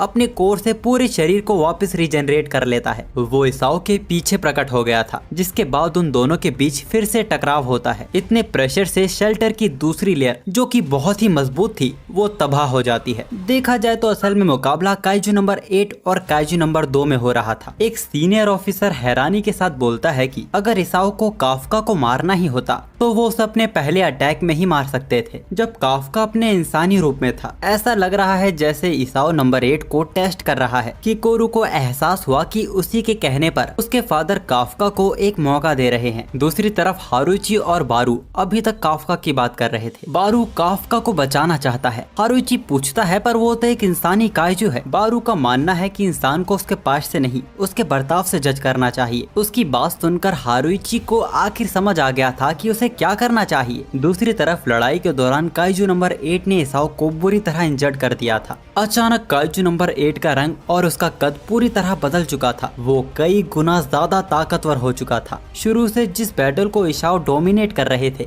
अब वो काइजू नंबर 8 के सामने बेबस दिख रहे थे। काइजू नंबर 2 काइजू नंबर 8 की असल ताकत के सामने कुछ भी नहीं है। वो इसाओ को उठा के उसे अपने हाथों मसलने लगता है और ये सब देख पा रहा काफका कुछ भी नहीं कर पा रहा था। तभी काफका की नजर किकोरू पर जाती है। कुछ भी हो जाए, काफका किकोरू के सामने उसके फादर को नहीं मरने देगा। काइजू नंबर 8 इसाओ को बुरी तरह पटकने लगता है। ये सब देख किकोरू की आंखों में आंसू आ रहे थे। उसे अपनी कही वो बात याद आती है कि अगर काफका वो काइजू बना जो इंसानों को मार रहा है तो वो खुद काफका का खात्मा कर देगी। यही सोचकर वो और रोने लगती है, लेकिन अभी भी उसका दिल काफका पर भरोसा करता है। किकोरू चिल्लाते हुए काफका से बोलती है कि उस काइजू को अपने ऊपर हावी मत होने देना। तो वही काफका भी अंदर अपनी लड़ाई लड़ रहा था, लेकिन अब वो काइजू काफका को खाने जा रहा था। काफका सोचता है कि हमेशा आखिर में ही क्यों सब कुछ बर्बाद हो जाता है। वो काइजू काफका को खा गया था, जिसके बाद हम काफका को कहीं डूबते हुए देखते हैं। काइजू नंबर 8 भी इसाओ को मारने जा रहा था। इसाओ अपने आखिरी शब्दों में बोलता है कि उसे काइजू नंबर 8 से उम्मीद तो थी, लेकिन यहाँ दूसरी तरफ काफका ने अपनी हार स्वीकार कर कोशिश करना छोड़ दिया है। तभी वहाँ एक रोशनी आती है। एक हाथ जिसने काफका का हाथ पकड़ लिया था, वो मीना का हाथ था, जो बोलती है कि वो कब से उसका इंतजार कर रही है। हम देखते हैं कि जो पंच काइजू नंबर 8 इसाओ को मारने वाला था, वो उसे अपने कोर पर ही मार लेता है। ये चीज किसी ने भी एक्सपेक्ट नहीं की थी। काफका बोलता है कि वो काइजू नंबर 8 नहीं है, वो है काफका हिबिनो। जिसके बाद काफका बेहोश हो जाता है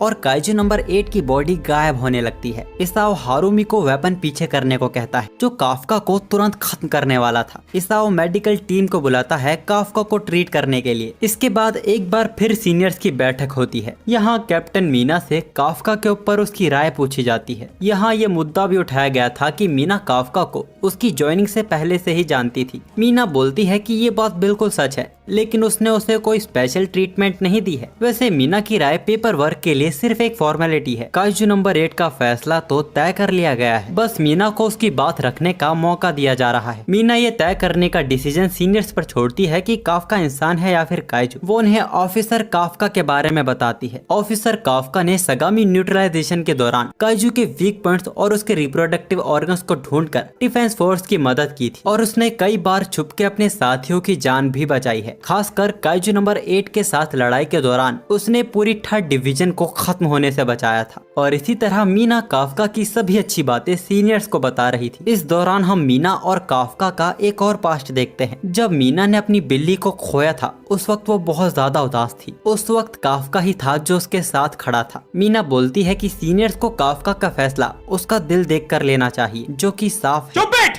चुप चुप पागल, सेम चीजें बोल रही है 10 बार येड़ी।